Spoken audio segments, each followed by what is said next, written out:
वन्दे वाणिविनायको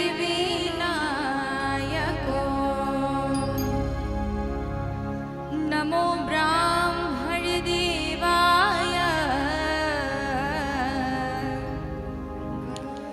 गोब्राह्मण हिताय च जगद्हिताय कृष्णाय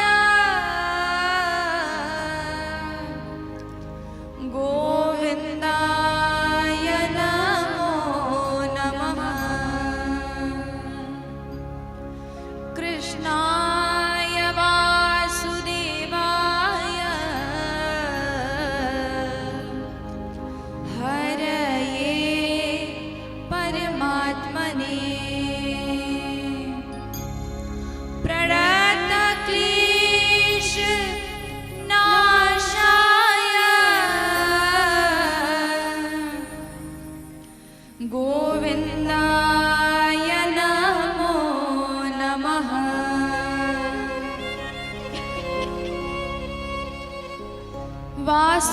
वासुदेवसुतं देवं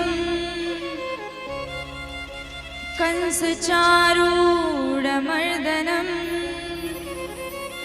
देवकी परमानन्दं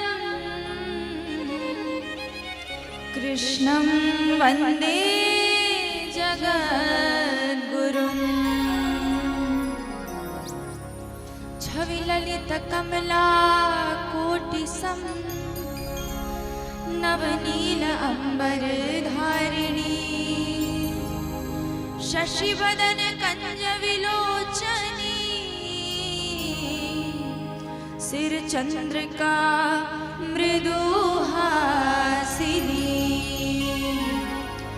आनन्दधन गोविन्दमन मंदिर अनन्य निवासिनी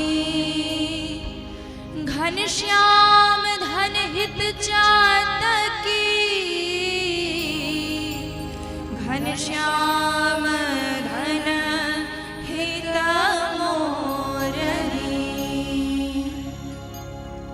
जय जय श्री राधे जय जय श्री राधे जय जय श्री राधे हरि ओम नमो पार्वती पतये नमः महादेव नमः।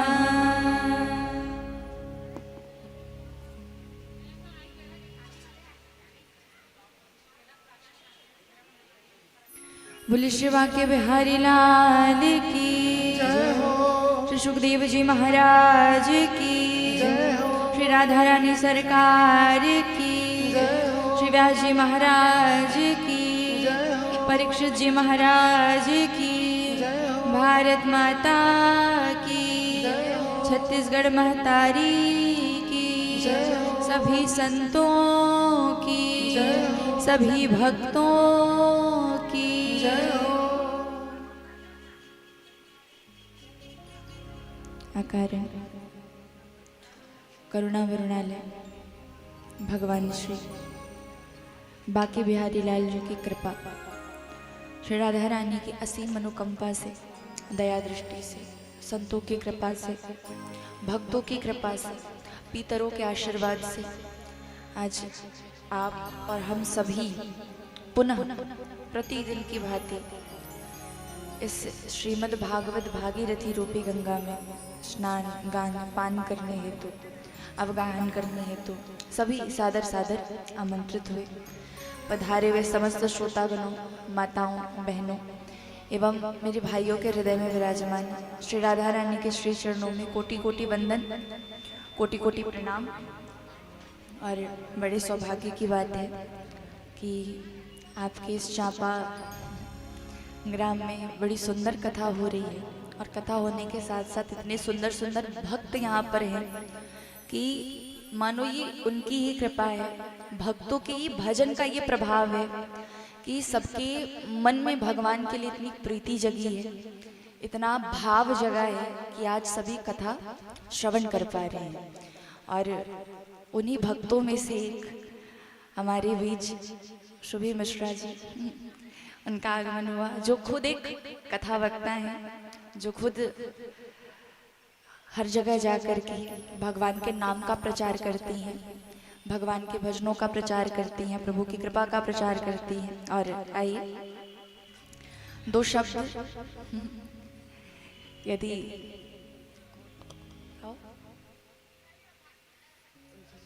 उनसे सुनते हैं, उसके बाद फिर कीर्तन की ओर बढ़ेंगे। दोनों हाथ उठा के क्या कहना पड़ेगा?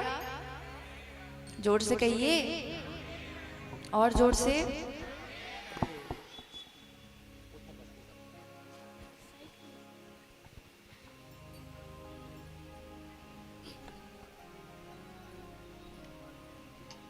हेलो, राधे श्री राधे, राधे श्री राधे, जय श्री राधे। एक बार सभी बड़े भाव के साथ कहेंगे और धीरे से कहेंगे। पहले मैं कहूँगी, फिर आपको कहना है, ठीक है?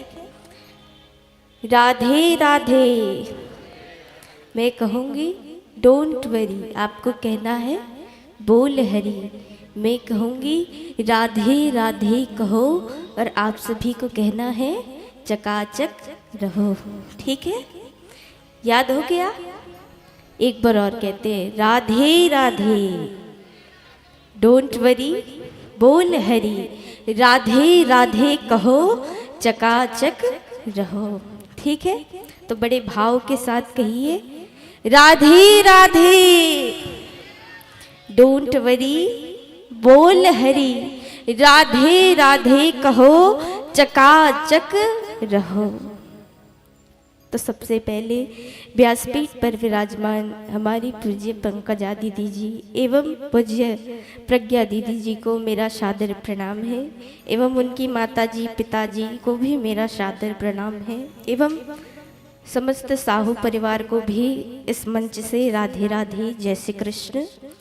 बड़े सौभाग्य की बात है, भाग्य की बात है कि आज हमारे पावन चापा में सुंदर श्रीमद् भागवत महापुराण का सुंदर आयोजन किया गया है, जिसमें विगत दिनों हम सब मिलकर के गंगा रूपी में सुंदर स्नान किए, गोता लगाए और अपने जीवन को धन्य बनाए। कहा जाता है कि भाग्य 3 प्रकार के होते हैं, एक भाग्य, एक परम भाग्य और एक सौभाग्य। तो आज साहू परिवार का एवं समस्त चापावासियों का कौन सा भाग्य उदय हुआ है? तो कहा गया भाग्य।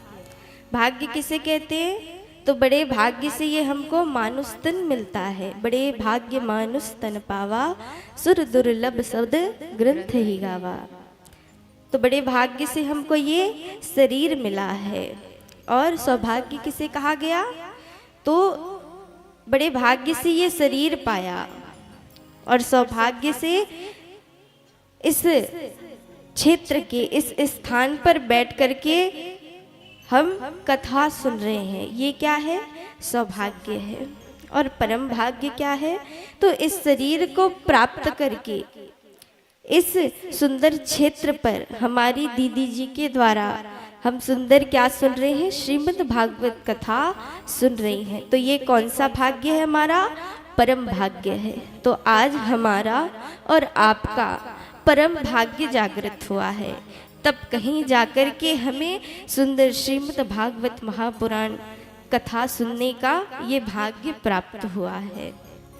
लोग कहते हैं कि जीवन रहेगा तो हम कथा करा लेंगे, पैसा आएगा तो हम कथा करा लेंगे, लेकिन ये भागवत जी ऐसे प्राप्त नहीं होती।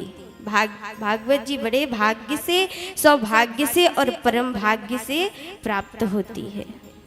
आज आपका भाग्य उदय हुआ।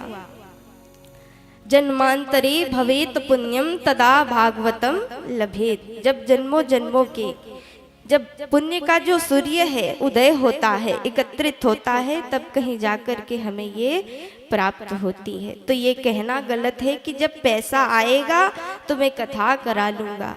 इस चापा क्षेत्र में बड़े बड़े आदमी हैं, अरबपति है, खरबपति है, करोड़पति है, लेकिन क्या भागवत जी हर किसी के घर में होती है? नहीं होती है। तो आज हमारा सुंदर परम भाग्य जागृत हुआ, तब कहीं जाकर के हमको दीदी जी के मुखारविंद से इस सुंदर श्रीमद् भागवत कथा सुनने का अवसर मुझे भी प्राप्त हुआ और आप सभी को भी प्राप्त हुआ। कल केवल हम इनको YouTube पर देखते थे, लेकिन आज मेरा ऐसा सौभाग्य कि आज मैं इनको अपनी दृष्टि से देख पा रही हूँ। तो बस यहीं पर ही मैं अपनी वाणी को विराम देती हूँ और दोनों मेरी प्यारी दीदियों से निवेदन करती हूँ कि वो आप सभी को सुंदर श्रीमद् भागवत का कथा श्रवण कराए और उनका आशीर्वाद मुझ पर ऐसे ही सदैव बना रहे। एक बार सभी कहेंगे राधे राधे, राधे राधे, डोंट वरी बोल हरि, राधे राधे कहो चकाचक रहो। ऐसे ही कहेंगे तभी हमारे ठाकुर जी हमको चकाचक रखेंगे, ऐसे बोलेंगे तो नहीं रखेंगे। तो चकाचक रहना है कि नहीं?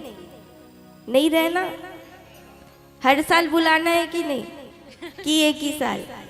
तो ऐसे बोलोगे तो दीदी भी नहीं आएगी, दीदी क्या कोई भी नहीं आएगा। तो एक बार बड़े भाव से, मेरे लिए नहीं दीदी जी के लिए सही, तो एक बार बड़े भाव से कहेंगे राधे राधे, डोंट वरी बोल हरि, राधे राधे कहो चकाचक रहो। श्री राधे। जोरदार करतल ध्वनि होनी चाहिए कि ऐसे भक्त आपके इस ग्राम में हैं, हाँ नगर में है कि जो भगवान के नाम का हमेशा प्रचार कर रहे हैं और प्रभु का आशीर्वाद हमेशा उन पे बना रहे कि वो ऐसे ही भगवान के नाम का खूब प्रचार करें। आइए कथा में प्रवेश करें, उससे पूर्व 2 घड़ी हरि नाम का कीर्तन करते हैं। तो दोनों हाथ उठा के क्या कहना पड़ेगा? अरे अब तो जोर से कह दो, और जोर से।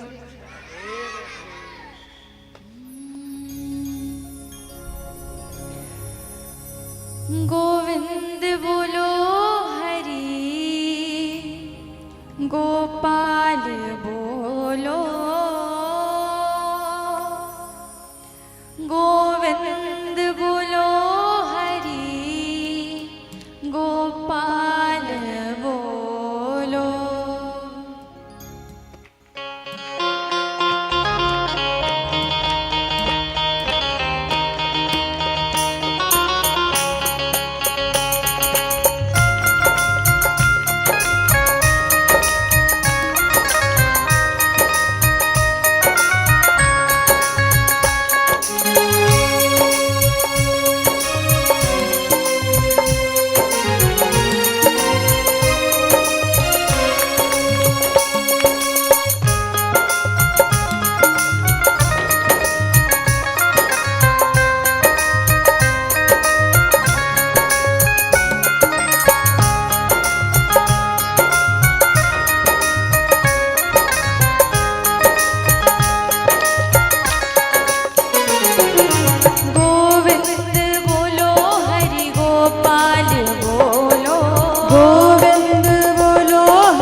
सिया राम जय जय राम, सिया राम जय जय सिया राम, सिया राम जय जय राम, सिया राम जय जय सिया राम, सिया राम जय जय राम, सिया राम जय जय सिया राम, सिया राम जय जय राम, सिया राम जय जय सिया राम, सिया राम जय जय राम, सिया राम जय जय सिया राम, सिया राम जय जय राम, सिया राम जय जय सिया राम, सिया राम जय जय राम, सिया राम जय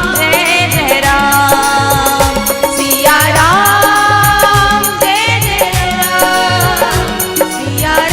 राम, सिया राम जय जय राम, सिया राम जय जय राम,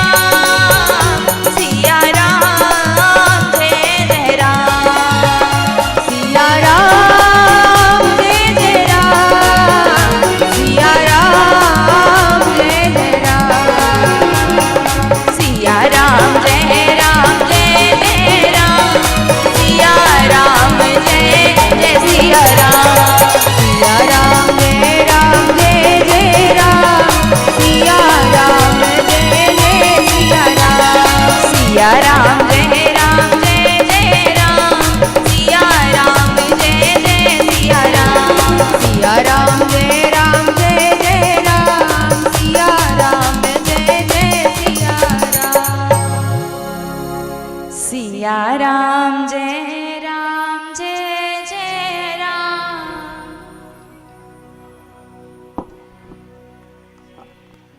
आगे की लाइन आपको गानी थी, हाँ 2-3 लोग गा रहे थे पर सबको गाना है। सिया राम जय जय राम, सिया राम जय जय, सिया राम जय जय राम,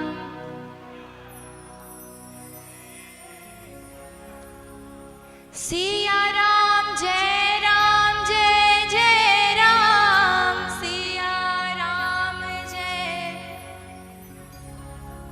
सिया राम जय जय राम, सिया राम जय,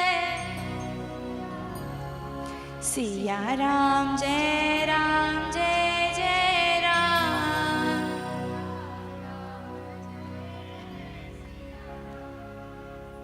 आज कौन सा वार है? शनिदेव का उपास रखा है आपने? उपास रखे है का शनिवार के? नहीं रखे है तो आवाज खबर नहीं आते आज हैं? आज इधर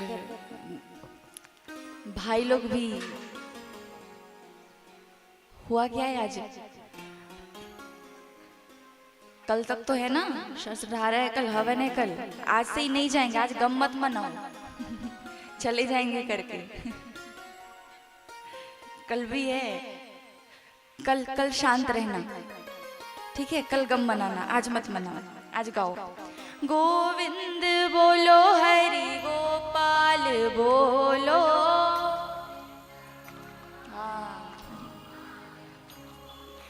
गोविंद बोलो हरि गोपाल बोलो,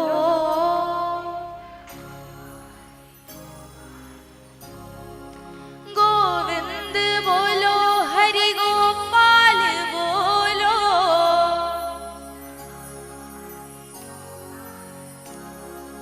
गोविंद बोलो हरि गोपाल बोलो,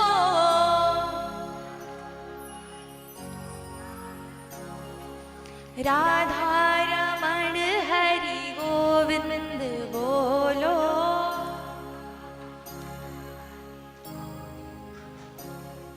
राधा रमण हरि गोविंद बोलो। अच्छा अब ये बताइएगा, पंडाल के अंदर जितने भी लोग हैं, कितने लोग कथा सुनने आए हैं? कौन कौन कथा सुनने आया है? जितने भी हैं। हाँ अच्छा, कुर्सी वाले भी कथा सुनने आए हैं? अरे हमको लगा कि बस आके बैठे हैं, तो गा क्यों नहीं रहे हो? आपका छूट नहीं है कि नहीं गाना है आपको? सत्संग में आए हैं, संकीर्तन कब होता है? देखिए, एक अकेला आदमी मिलकर करे भगवान का भजन तो वो कहलाता है कीर्तन, और जब सब साथ में मिलकर के करे भजन तो वो कहलाए संकीर्तन।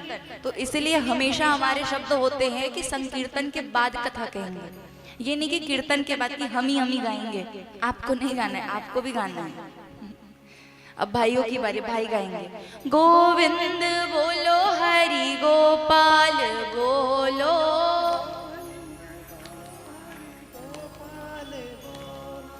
गोविंद बोलो, हरि गोपाल बोलो,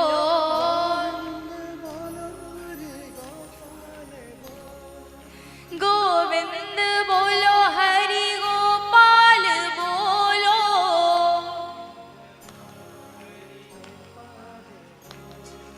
राधा रमण हरि गोविंद बोलो।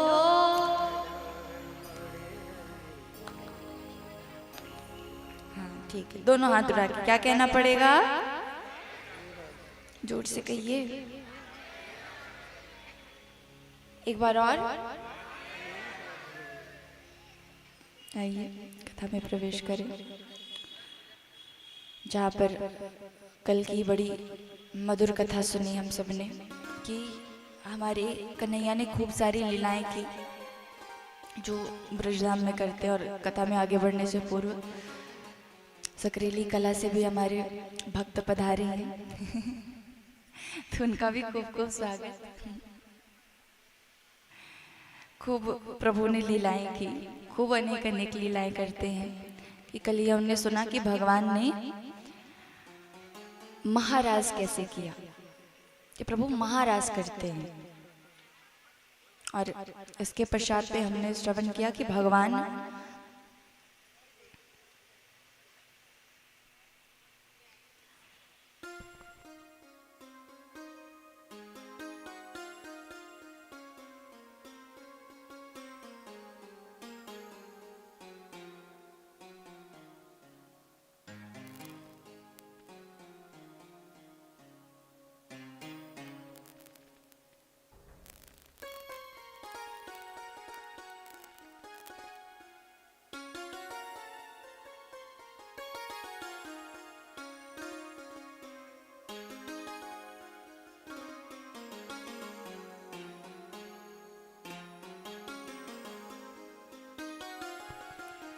दोनों हाथ उठा के क्या कहना पड़ेगा? देखिए अभी की बात अलग है, पर आपके हिसाब से निवेदन है कि यदि कोई भी कथा के बीच में कोई पूजन करने आए तो आप उन्हें वहीं रोक दें, कि वो जब भजन चले तब वो आए। क्योंकि मैं जब सामने आकर के खड़ी होती है माता है तो मैं आप लोगों को देख नहीं पाती, और मैं जब तक देख नहीं पाऊंगी मैं कथा नहीं कह पाऊंगी। तो इसलिए जब वो आए तो थोड़ा आप कहें कि बहन अभी रुक जा, जब भजन चले ना तब जाना। सबसे निवेदन, जिसको भी दिखे। प्रभु ने खूब लीलाएं की। भगवान वृंदावन से जाते हैं मथुरा, और मथुरा जाकर के प्रभु ने कंस का उद्धार किया। कंस का उद्धार करने के पश्चात में भगवान को भेजा गया गुरुकुल। गुरुकुल भेजते हैं उज्जैन शांतिपनी गुरु के आश्रम। वहां पर भगवान के परम मित्र, परम लाडले मित्र बने श्री सुदामा जी महाराज। और जब वापस आए, वापस आकर के भी ज्यादा अच्छे से थे नहीं मथुरा में कि जरासंध ने आक्रमण किया, और संतों की रक्षा के खातिर भगवान रण छोड़ के भागे, और इसीलिए भगवान का नाम पड़ा रण छोड़ रहे। प्रभु ने एक नई पुरी बसाई समुद्र के बीचों बीच, द्वारिकापुरी। और द्वारिकापुरी के राजा बने कौन? कन्हैया। और क्या कहलाए? द्वारिकाधीश। द्वारिकाधीश कहलाते हैं। कुछ समय बाद बल्लाऊ भैया का भी विवाह हुआ। याद है बल्लाऊ भैया का विवाह किनसे हुआ? कल बताए थे ना, बताइए। हाँ जोर से। हाँ हमारी यजमानों को याद है। किसी को मना उनको याद है रेवती मैया, और सुनते भी बड़े ध्यान से हैं कथा। रेवती मैया से विवाह होता है। और आगे हमारी द्वारिकाधीश का विवाह किनसे हुआ? जोर से, हाँ, रुक्मणी मैया से। तो भगवान का प्रथम विवाह मैया रुक्मणी से होता है, या फिर ये कहा जाता है कि पूर्ण रूप से विवाह यदि किसी से हुआ है तो वो केवल मैया रुक्मणी से हुआ है। और भगवान के तो अभी तक हमने केवल एक ही कथा सुनी है, पर हुए कितने विवाह हैं उनके? 16,108। इतने सारे विवाह हुए प्रभु के, अभी तक केवल एक ही कथा सुनी हमने। तो कुछ समय बाद 1 वर्ष बीते विवाह को भगवान के, और 1 वर्ष जैसे ही बीतते हैं मैया रुक्मणी ने बड़े सुंदर से बालक को जन्म दिया, जिसका नाम रखा गया प्रद्युम्न। प्रद्युम्न माने जिसके जीवन में अच्छे कर्मों का प्रकाश हो, वो कौन है? प्रद्युम्न माने जिसके जीवन में अच्छे कर्म हैं, जो अच्छाई की तरफ बढ़ता है, वो प्रद्युम्न है। और जब प्रद्युम्न जी महाराज को जन्म दिया मैया ने, कुछ दिन बीते, और कुछ दिन बाद जब प्रसूतिका गृह में हमारे प्रद्युम्न जी महाराज थे, तब भगवान के जितनी ख्याति थी प्रभु की, जितनी ज्यादा ख्याति थी उतने ही ज्यादा शत्रु भी थे। कि होता है ना कि जब साधारणतः यहाँ भी यदि किसी मनुष्य की बहुत ख्याति बढ़ती है तो अपने आप फिर उसके दुश्मन पनपने लगते हैं, कि जरूरत नहीं पड़ती उनको कुछ करने की, अपने आप ही बन जाते हैं। तो भगवान से भी बैर मानते कई लोग। तो एक हुए शंबरासुर। शंबरासुर ने सोचा कि इसकी बड़ी ख्याति है, कैसे इसको थोड़ा कष्ट पहुंचाया जाए, कैसे पीड़ा पहुंचाई जाए। तब शंबरासुर ने प्रद्युम्न जी महाराज का हरण कर लिया, और हरण करके ले जाने लगे। जैसे ले जाने लगे, मार्ग में पड़ा समुद्र, और उसी समुद्र में प्रद्युम्न जी को फेंक दिया। जैसे ही फेंकते हैं, विशाल काय मछली थी समुद्र में, जिसने प्रद्युम्न जी को अपने अंदर निगल लिया। जैसे अपने अंदर निगलते, कुछ समय बीते, कुछ समय बाद शंबरासुर महाराज अपने राज्य में पहुंचे, और शंबरासुर का राज्य उसी समुद्र के तट पर स्थित था, उसी तट के किनारे था। वहां के मछुआरों ने उसी मछली को पकड़ा, और पकड़ करके शंबरासुर की रसोई घर में दे आए। और वहां कार्य करती है कौन? विद्यावती। विद्यावती ने जब उस मछली के पेट को फाड़ा, तो उस मछली के पेट से एक बड़ा सुंदर सा बालक निकला। वही कौन है? प्रद्युम्न। अब उनको लेकर के जाती है शंबरासुर के पास, बोले कि मुझे ये मछली के पेट से मिला है महाराज, क्या करें? शंबरासुर को लगा कि होगा कोई साधारण बालक या कुछ और सोचा उसने, ये नहीं लगा कि क्या प्रद्युम्न तो नहीं हो सकते ये। तब उन्होंने कहा कि मैं तो राजपाट के कार्य में व्यस्त रहता हूँ, तो मैं इस बालक की ओर ध्यान नहीं दे पाऊंगा। एक काम करो विद्यावती, तुम ही इसे ले जाओ और एक माँ की तरह इसका लालन पालन करना। बोले ठीक है। वो लेकर के गई।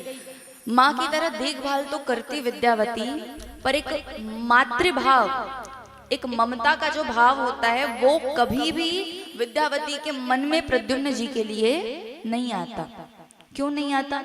ऐसा नहीं कि वो उनको प्रेम नहीं करती, प्रेम बहुत करती है, खूब ध्यान रखती है, खूब लाड लड़ाती है, पर मातृभाव नहीं आया। जो एक माँ का भाव होता है अपने बच्चे के लिए, वो भाव उनके मन में जागृत नहीं होता है। अब एक दिन उनके पास नारद जी आते हैं।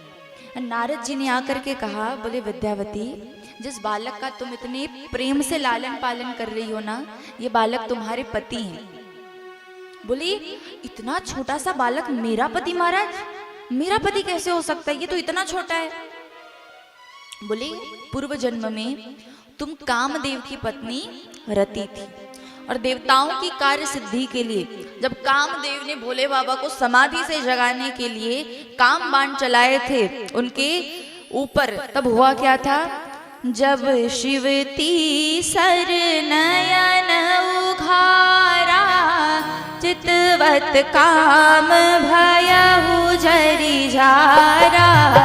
जब शिवती सर नयन उघारा, चितवत काम भयहु जरि जारा।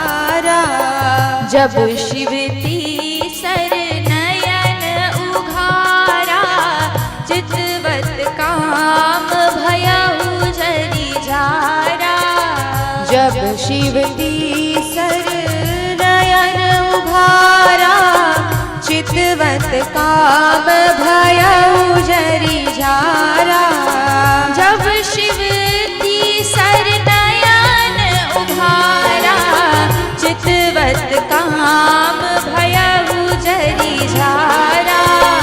जब शिवती सर नयन उघारा चितवत काम भयउ जरी झारा। जब शिवती सर नयन उघारा चितवत काम भयउ जरी झारा। जब शिवती सर नयन उघारा चितवत काम भयउ जरी झारा। बोले कि जब भोले बाबा के ऊपर कामदेव ने बाण चलाए और भोले बाबा के सीने पर वो काम बाण चलाए और भोले बाबा के हृदय में कौन वास करते हैं? राम जी। तो बोले मेरे राम जी को कष्ट हुआ होगा, इसलिए भोले बाबा कुपित हुए और क्रोधित होकर के अपने तीसरे नेत्र खोले और तीसरे नेत्र की ज्वालाग्नि से कामदेव को जलाकर भस्म कर दिया।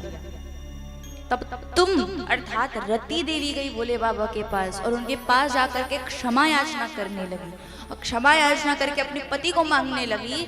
तब भोले बाबा ने ही कहा था कि अभी तो तुम्हारे पति मिल नहीं पाएंगे, पर द्वापर युग में, जब द्वापर युग आएगा और वहां जब कृष्ण अवतार लेंगे, नारायण प्रभु कृष्ण के रूप में आएंगे, तब तुम्हारे पति उनके पुत्र के रूप में तुम्हें प्राप्त हो जाएंगे। सो मिल गए और इतना कह करके नारद जी चले जाते हैं। जब वो गए तब मैया विद्यावती सोचने लगी कि अब क्या किया जाए कि ये बालक तो हमारे पति है, और इसी कारण मैया विद्यावती के हृदय में मातृभाव उनके लिए आ नहीं रहा था, प्रकट नहीं हो रहा था। बोले कि अब क्या करें। तब मायावियों के बीच में रहती थी विद्यावती, कुछ मायावी शक्तियां तो उन्हें भी आती थी। तो एक पर्वत पर गई, पर्वत पर जा करके एक पत्थर के टीले पर रखा प्रद्युम्न जी को और मंत्र शक्तियों के माध्यम से प्रद्युम्न जी महाराज को युवावस्था प्रदान करती है। जब वो युवावस्था प्राप्त करते तब प्रद्युम्न जी ने ही शंबरासुर का उद्धार कर दिया और फिर वापस आए।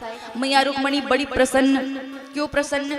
बोले बेटा तो बचपन में छिन गया था, पर प्राप्त हुआ तो किनके साथ? बहू के साथ।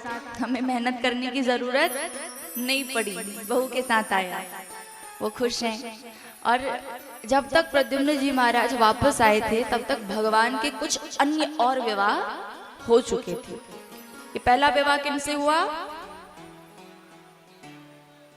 आज थोड़ा सवाल जवाब का जो ये भाव है ये बहता ही रहेगा, ये रुकेगा नहीं।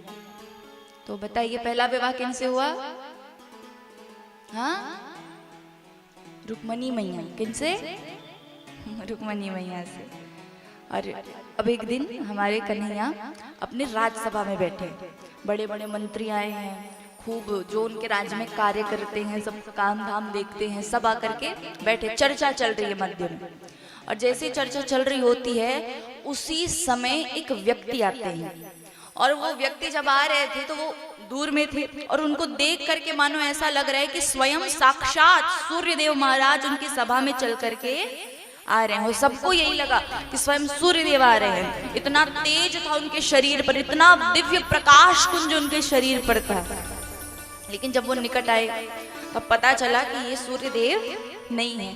तब परीक्षित जी महाराज ने पूछा कि यदि वो सूर्यदेव नहीं है श्री सुखदेव जी महाराज तो वो है कौन, बताइए। तब बताते हैं, आसीत सत्राजितः सूर्यो भक्तस्य परमः सखा प्रीतस्तमे मणिं प्रदात्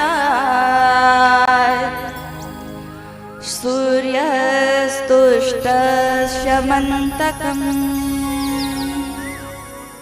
बोली कि जो व्यक्ति आ रहे हैं महाराज वो कोई साधारण व्यक्ति नहीं है, ये स्वयं सत्राजित राजा है।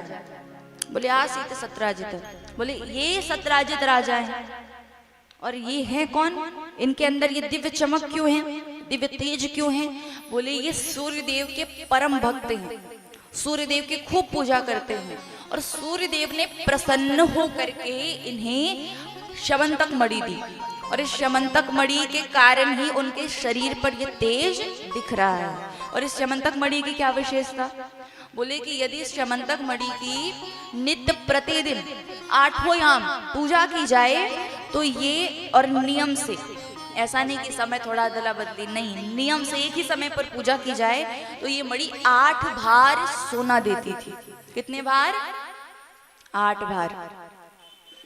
अब बोले इतनी विशेषता इस मणि की, और ऐसा नहीं कि वो 1 महीने में दे, नित्य, यदि नित्य पूजा की जाए उसके अच्छे से तो नित्य सोना दे, ऐसी मणि। अब जब वो आते हैं, अब इतनी महंगी मणि कि रोज 8 बार सोना दे, अब इतनी महंगी मणि धारण करके आए, तब वो महाराज जब आते हैं आसन ग्रहण करते हैं तो अब मनुष्य की आदत होती है ना कि कुछ नया पहन ले तो उसका बार बार दिखावा करे, तो वो भी दिखावा करे। कैसे? बार बार वो मणि ठीक करे, कभी उल्टा कभी सीधा, कभी ऐसे कभी वैसे। अभी करते हैं ना, करते हैं कि नहीं? बताओ। नहीं बताओगे? मैं बताती हूँ। माता यदि किसी दिन नई चूड़ियां पहन ले, हाथ में बढ़िया भरे भरे, तो माताओं की सारी बात उस दिन हाथों से होगी एकदम। कहाँ गए थे? यहाँ रख दो। अरे वहां गए। और जब तक कोई उनकी 8-10 सहेलियां उनकी चूड़ी की तारीफ ना कर दे, बोले वाह बहन तेरी चूड़ी तो बड़ी प्यारी लग रही है, बड़ी सुंदर लग रही है, तब तक उनके मन को चैन नहीं मिलता। हाँ, आप क्या हंस रहे हैं? आप भी कम नहीं है। माताएं चूड़ियां पहने तो भाई क्या पहने, घड़ियां पहने, फोन्स रखे, मैसेज आया नहीं, कॉल आया नहीं, और फोन निकाल के देखेंगे, स्क्रॉल करते रहेंगे। तो ये मनुष्य की आदत होती है कि यदि वो कुछ नई वस्तु पहन ले तो उसका दिखावा वो करेगा। और देखिए इसमें बुराई नहीं है पर अच्छाई भी नहीं है कि दिखावा करना चाहिए। अब वो दिखावा करे तो भगवान अब उनको देख के हंस दिए। अब जब उनको देख के हंसे तो अब सत्राजित महाराज ने देख लिया कि ये मुझे देख के हंस रहे हैं। अब जैसे उनकी नजर उन पे पड़ी, अब कुछ समय बाद तो अब कन्हैया ने थोड़ा कंट्रोल किया अपनी हंसी, और जब बातें आगे बढ़ने लगी तब कन्हैया ने सत्राजित महाराज से पूछा, बोले महाराज आप एक बात बताएं, आपके घर में आप कुल कितने लोग रहते हैं? बोले एक हम हैं, एक हमारी पत्नी जी हैं, और एक हमारा छोटा भाई है प्रसेनजीत, और एक हमारी बेटी है, कन्या है। बोले तब केवल 3.5 लोगों के लिए ये 8 भार सोना देने वाली मणि हमको ज्यादा लग रहा है। बोले 3.5? बोले बेटी तो ब्याह के चली जाएगी, तो अभी तो 3.5 ही हो।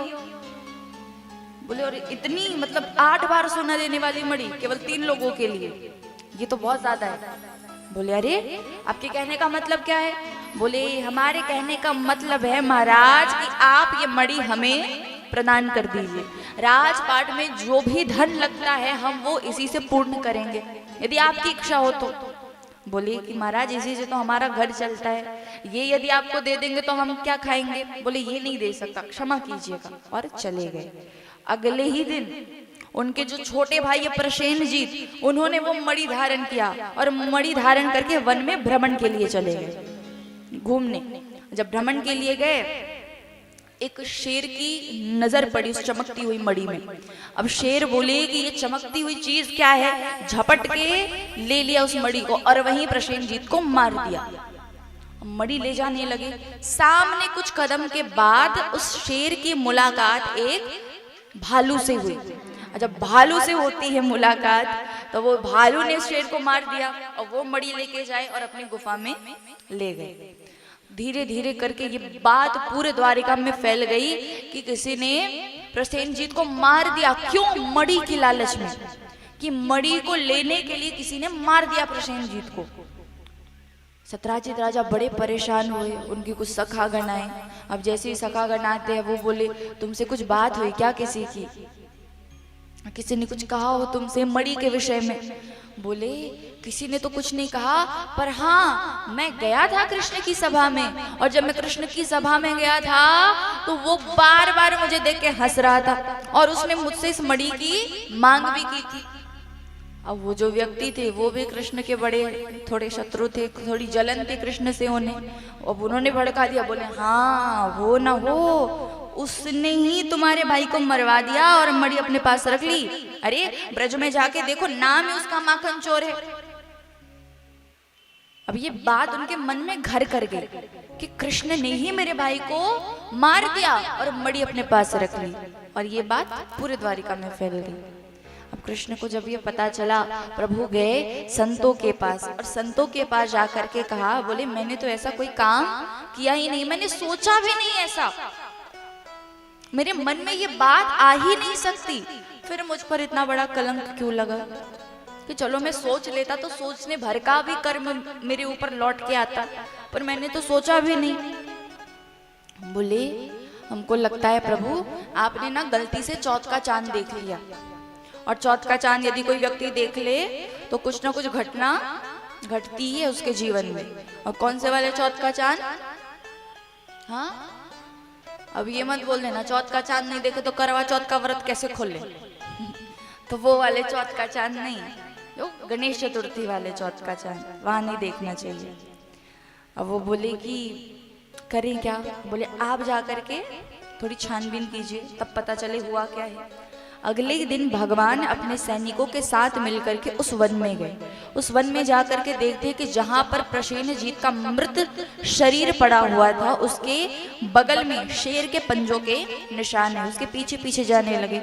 अब शेर वहां पर कुछ समय बाद जाके देखते तो वो भी मरा पड़ा है, और उसके बगल में भालू के पंजों के निशान है। अब उसके पीछे पीछे प्रभु जाने लगे, और भालू के पंजों के निशान एक गुफा के अंदर प्रवेश कर रहे थे।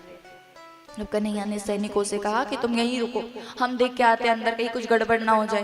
बोले ठीक है प्रभु, तुम यहीं रह के रखवाली करना। प्रभु अंदर गए। जैसे अंदर जाते हैं तो भालू महाराज सो रहे थे, आराम कर रहे थे, और उनकी जो एक छोटी सी कन्या थी, बेटी थी उनकी, और वो उस मड़ी से खेल रही थी।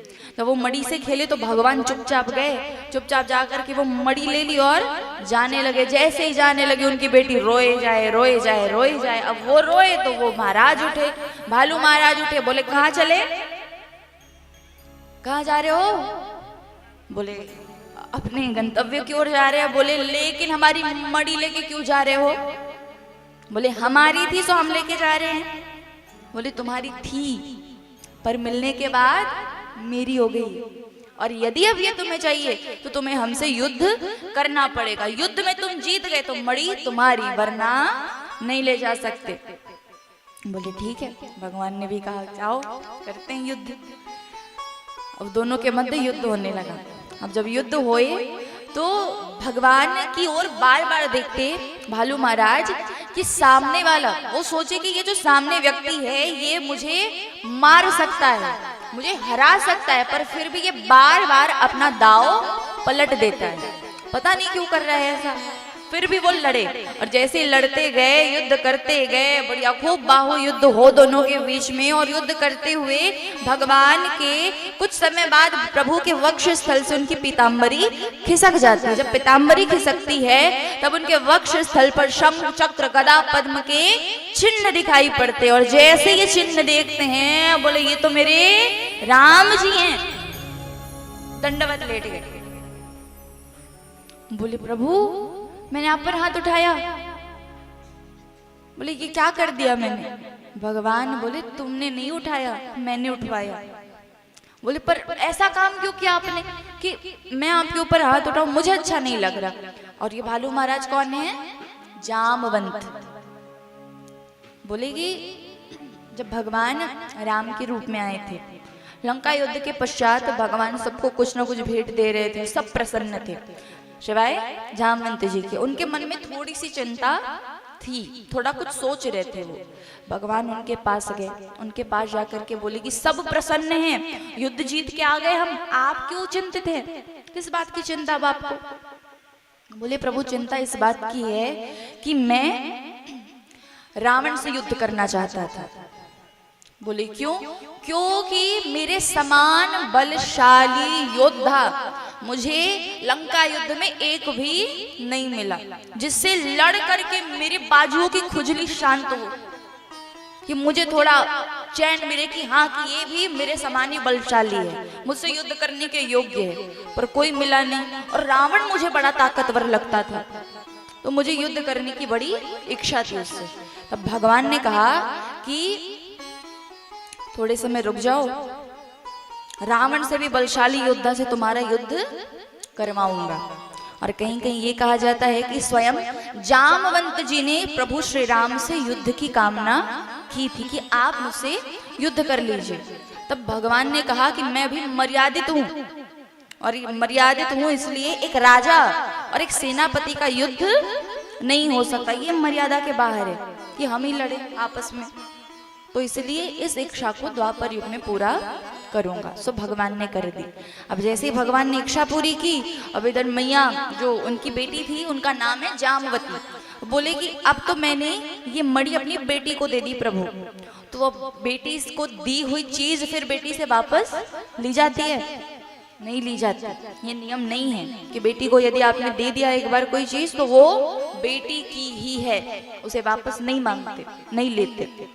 बोले वो कैसे वापस मांगू? तो एक काम कीजिए, आप मेरी बेटी से ब्याह कर लो, मेरी बेटी भी आपकी, मणि भी आपकी। बोले ठीक। तो भगवान ने उसी समय मैया जामवती से विवाह कर लिया। अब जामवती महारानी किन की बेटी है? हाँ, जामवंत। अब जामवंत जी कौन है? हाँ, जोर से। भालू। अब भालू की बेटी कैसे दिखेगी? हाँ, भालू के जैसे। सोचो भगवान ने उनसे विवाह कर लिया। तो इस प्रकार से दूसरा विवाह किनके साथ हुआ? जामवती मैया के साथ। पहला विवाह, दूसरा विवाह जामवती। और अब भगवान सोच रहे हैं कि यदि पूरे राज्य वालों के सामने लेकर के गया जामवती को, लोग मेरा मजाक उड़ाएंगे, मेरी हंसी उड़ाएंगे, तो बोले पीछे के दरवाजे से लेके गए और वहां से ले जा करके बढ़िया पीछे जो कक्ष था उनके वहां डाल दिया उन्हें। बोले कि जब तक मैं ना हूं दरवाजा मत खोलना, मैं बाहर से बंद करके जा रहा हूँ। बोले ठीक। अब उन्होंने बंद किया, जैसे पीछे मुड़े मैया रुक्मणी खड़ी है। बोले क्या छुपा रहे हो अंदर, क्या करने गए थे? बोले अरे कुछ नहीं देवी, अंदर ना बहुत समय हो गया था, इस कमरे में नहीं गया था, तो हमें लगा कि कहीं कुछ मरम्मत की जरूरत तो नहीं है, तो बस वही देखने गया था कक्ष में। बोले हमें भी जाना है अंदर, हम भी देख के आएंगे, मरम्मत की जरूरत तो नहीं है अंदर। बोले अरे हम देख के आ गए ना, हो गया, मैं देख के आ गया, कुछ जरूरत नहीं है, चलो चलो, बड़ी भूख लगी है मुझे, भोजन निकालो। बोले नजरें तो एक जगह ठहरती नहीं है आपकी, कभी इधर कभी उधर कभी उधर, क्या देख के आए होंगे कक्ष में? मुझे जाने दीजिए अंदर, मैं देख के आती हूँ। कि मानो मैया को शंका हो ही गई थी कि कुछ तो छुपा रहे हैं, तो मैया जबरदस्ती करे कि हम अंदर जाएंगे, आप हटिए। तो प्रभु को बताना ही पड़ा। बोले प्रभु ने कहा कि देवी मैंने ना अंदर, तुम देख नहीं पाओगी अंदर जाओगी तो। बोले क्यों नहीं देख पाऊंगी? बोले अंदर ना मैंने बड़ी सुंदर सी स्त्री को छुपा रखा है। बोले सुंदर स्त्री? बोले बड़ी सुंदर स्त्री। बोले मुझसे भी सुंदर? बोले आपसे भी सुंदर। अभी मैया को हुई थोड़ी सी जलन, बोले मुझसे सुंदर है। अब उन्होंने फिर श्राप दे दिया। क्या कहा? ये श्राप कहो कि वरदान कहो, कि कहा कि अंदर जो भी स्त्री हो अभी के अभी इसी समय मुझसे कम सुंदर स्त्री बन जाए। क्या कहा? कम सुंदर हो पर क्या बन जाए? स्त्री बन जाए। उसी समय मैया जामवती स्त्री बन जाती है। तो दूसरा विवाह प्रभु का जामवती के साथ हुआ। अब इसके बाद भगवान अगले दिन जाते हैं सतराजित राजा के पास मणि वापस देने के लिए, कि मैंने चुराई नहीं थी, ये मेरा काम नहीं था। तब उनको खूब दुख हुआ कि मैंने बिना बात जाने भगवान के ऊपर इतना बड़ा कलंक लगा दिया, इतना बड़ा आरोप लगा दिया। प्रभु भी क्या सोच रहे होंगे, कितना कष्ट हुआ होगा इन्हें। तो पश्चाताप करने के लिए सत्यराजित महाराज ने अपनी पुत्री सत्यभामा का विवाह भगवान से करा दिया और उपहार के स्वरूप में वो मणि सत्यभामा मैया को सौंप देते हैं। देखिए वो मणि सत्यराजित राजा ने सत्यभामा मैया को दी है, किसके रूप में? उपहार के रूप में, न कि दहेज के रूप में। ये चलन पहले नहीं था, ये अभी के मनुष्यों ने ये बड़ा आडंबर बनाया है कि बेटी आए, बहू आए तो अपने घर से बड़ा खूब बढ़िया माला माल होके आए। हम तो हैं ही ऐसे, हमारे पास तो कुछ है ही नहीं, वही भरेगी हमारा घर। तो ऐसी सोच नहीं रखनी चाहिए। यदि बेटी के घर से भी कुछ आए तो उस पे पहला हक किसका है? बेटी का ही है। तो भगवान का इस प्रकार से तीसरा विवाह हुआ किनके साथ? अभी बताया मैंने, सत्यभामा मैया के साथ। सभी कहिए किनके साथ? सत्यभामा मैया के साथ। अब बताइए पहला विवाह बीच वालों पे भी मेरी नजर है जो नहीं कह रहे हैं। पहला विवाह, दूसरा विवाह जामवती मैया, कौन? तीसरा विवाह सत्यभामा मैया। तीनों के नाम याद हो गए? पक्का? और अब भगवान एक दिन जाते हैं अर्जुन जी के साथ। कहाँ? वन में भ्रमण करने। जब वन में भ्रमण करने के लिए गए तो वन के बीचों बीच भगवान ने एक बड़ी सुंदर सी स्त्री को देखा, जो सांवली सलोनी सी स्त्री, खूब सुंदर स्त्री। और अब अर्जुन जी महाराज है तो भगवान ने कहा कि जाओ जाके देख के आओ कि इस निर्जन वन में अकेली वो स्त्री क्या कर रही है। उनको डर नहीं लग रहा कि यहाँ कोई आ जाए, शेर भालू आ जाए। अब वो गए, जाकर के बोले, देवी आप कौन हैं? आपका नाम क्या है? और आप यहाँ क्या कर रही हो? इस निर्जन वन में आपको डर नहीं लग रहा कि कोई कुछ कर ना दे आपको, कि कहीं कोई जंगली जीव ना आ जाए, कोई पशु ना आ जाए? आपको डर नहीं लगता? बताइए अपना परिचय। तब देवी ने कहा, अहम देवस्य सवितुर्दो हितापति भिक्षति विष्णु वरेण्यं वरदं तपः परममास्थिता।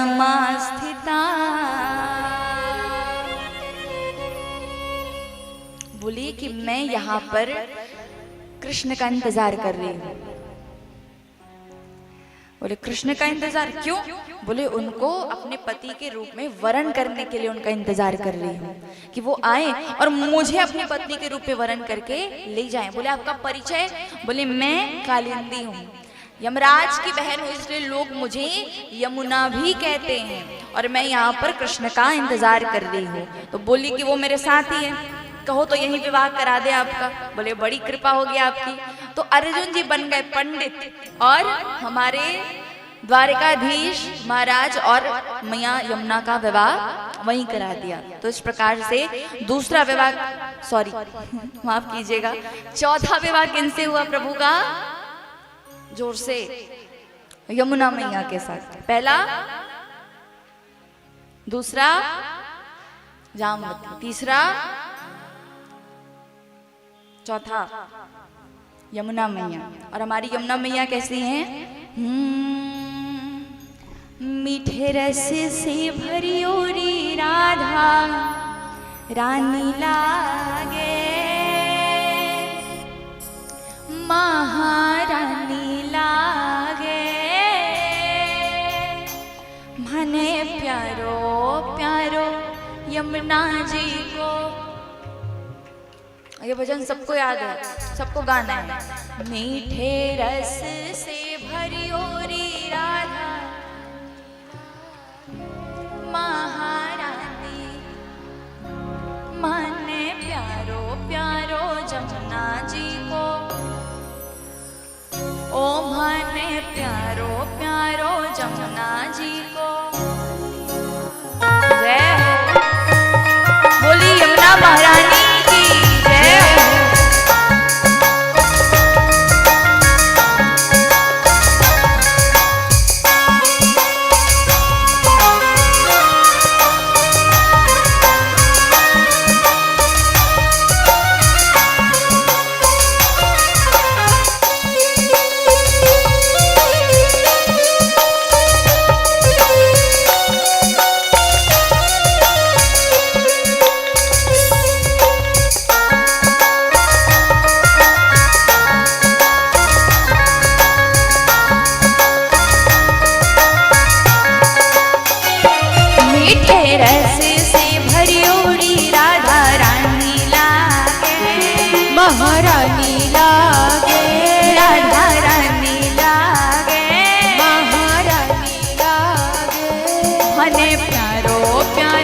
मने प्यारो प्यारो यमुना जी को पानी लागे। ओ मने प्यारो प्यारो यमुना जी को पानी लागे।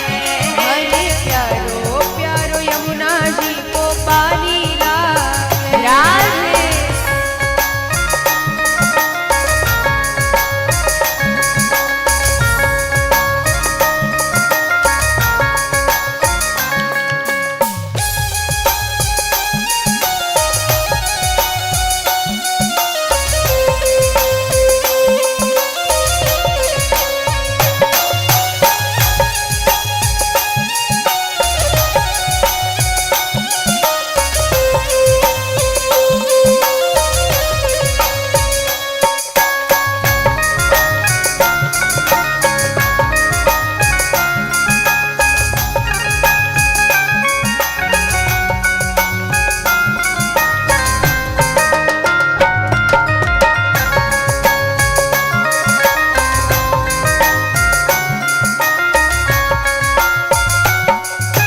जमुना मैया कारी कारी राधा गोरी गोरी।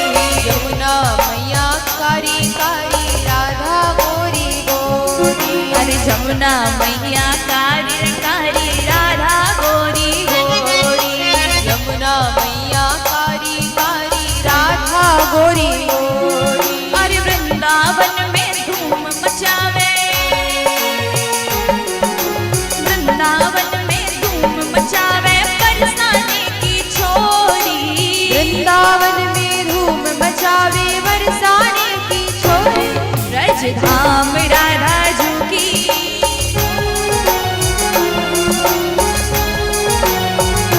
ब्रज धाम राधा जू की रजधानी लागे। रजधानी लागे। ओ रजधानी लागे। रजधानी लागे। मने प्यारो प्यारो जमुना जी को। ओ मने प्यारो प्यारो जमुना जी को। मीठे रस से भरियोड़ी राधा रानी लागे। महारानी लागे। राधा रानी लागे। महारानी लागे। मन प्यारो प्यारो जमुना जी को पानी लागे। मने प्यारो प्यारो यमुना जी को पानी लागे।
भावे मन माखन मिश्री अब ना कोई मिठाई। अरे ना भावे मन माखन मिश्री अब ना कोई मिठाई। ना भावे मन माखन मिश्री अब ना कोई मिठाई। अरे मारी जीवनिया ने भावे।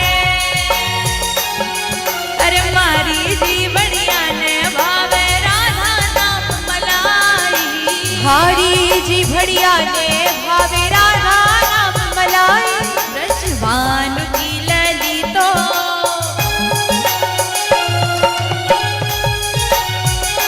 वृषभानु की ललितो गुड़ धानी लागे। गुड़ धानी लागे। मीठी वाणी लागे। मीठी वाणी लागे। मन प्यारो प्यारो जमुना जी को पानी लागे।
कोटिन रूप धरे मनमोहन को न पावे पार। कोटिन रूप धरे मनमोहन तो न पावे पार। रूप रंग की छबीली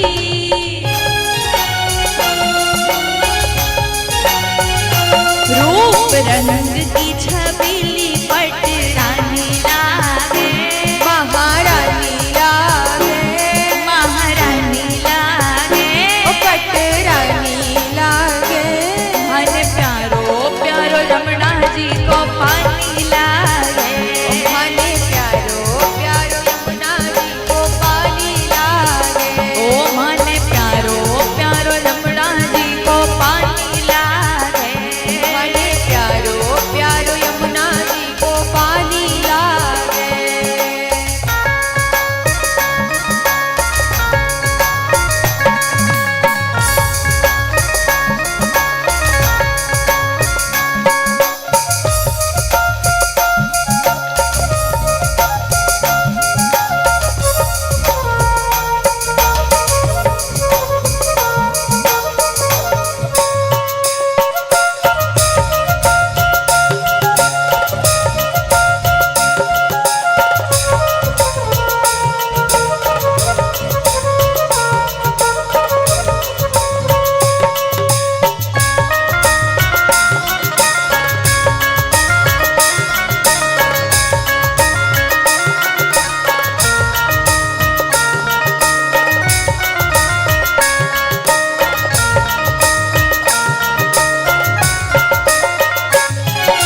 राधा राधा नाम रटत है जे नर आठों याम। राधा राधा नाम रटत है जे नर आठों याम। अरे राधा राधा नाम रटत है जे नर आठों याम। राधा राधा नाम रटत है जे नर आठों याम। हर दिन की बाधा दूर करत है। दिन की बाधा दूर करत है राधा राधा नाम। दिन की बाधा दूर करत है राधा राधा नाम। राधा नाम में सफल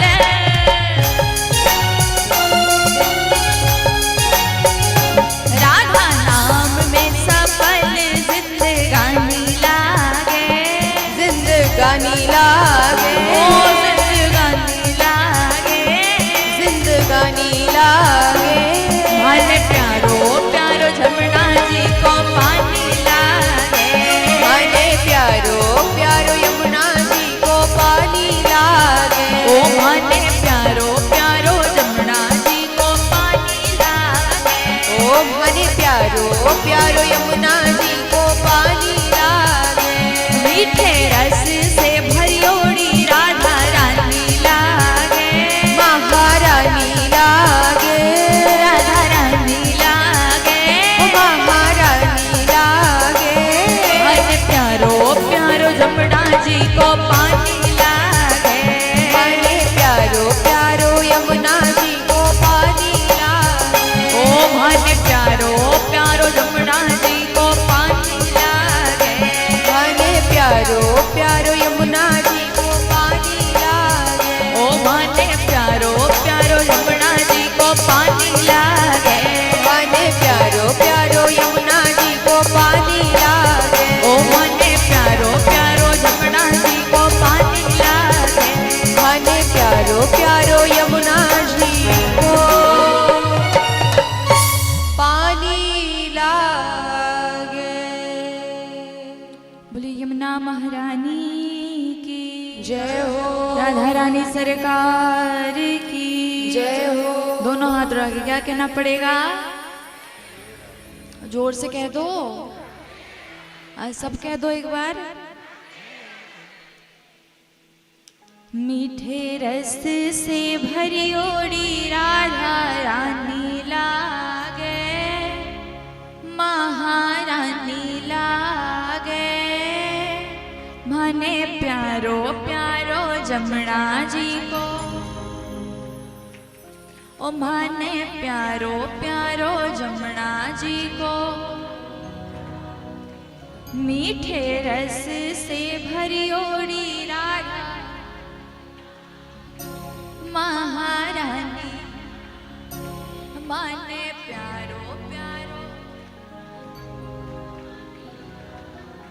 ओ माने प्यारो प्यारो जमुना जी को। हरि राधा राधा नाम रटत है जी नर आठों याम। राधा राधा जी नर आठों। हरि राधा राधा नाम रटत है जी नर आठों याम। राधा राधा जी नर तिनकी बाधा दूर करत है राधा राधा नाम। तिनकी बाधा अरे तिनकी बाधा दूर करत है राधा राधा नाम।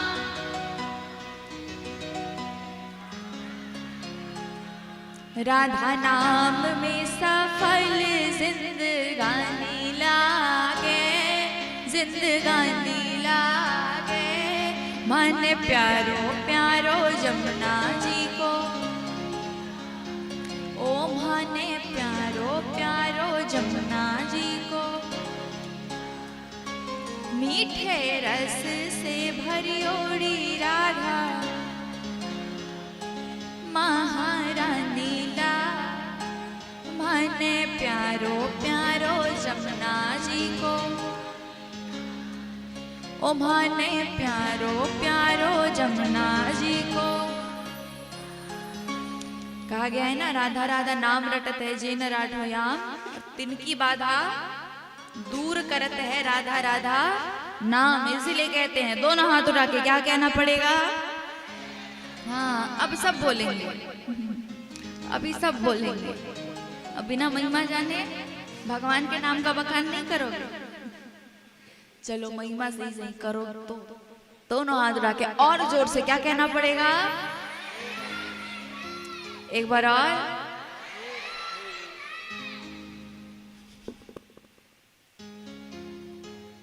इस प्रकार से हमारे भगवान का चौथा विवाह पूर्ण होता है मैया यमुना के साथ। अब पूछे पहला विवाह किनसे हुआ, याद है कि नहीं?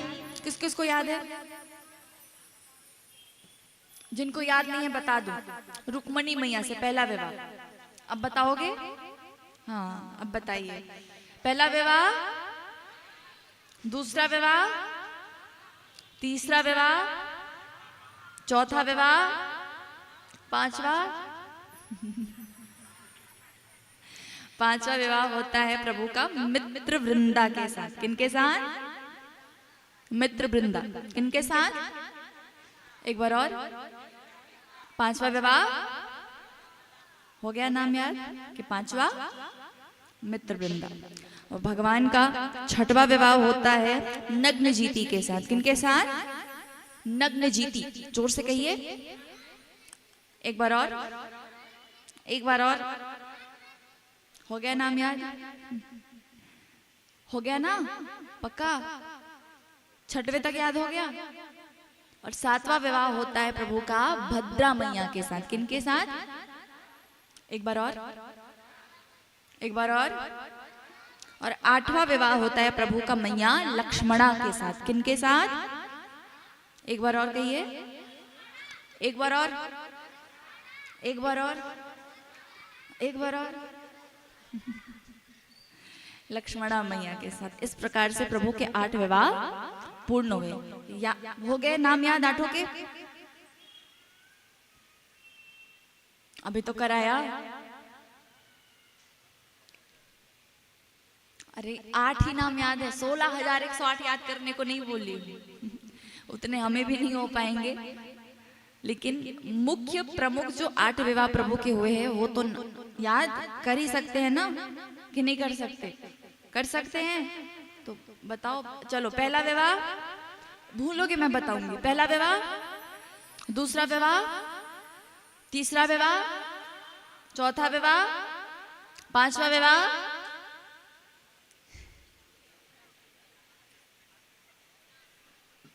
पांचवा विवाह मित्र वृंदा। जोर से पांचवा विवाह। एक बार और बोलिए, एक बार और बोलिए, एक बार और कहिए, एक बार और, एक बार और, अब तो हो गए होंगे कि पांचवा मित्र वृंद और छठवां विवाह नग्न जीती। किनके साथ?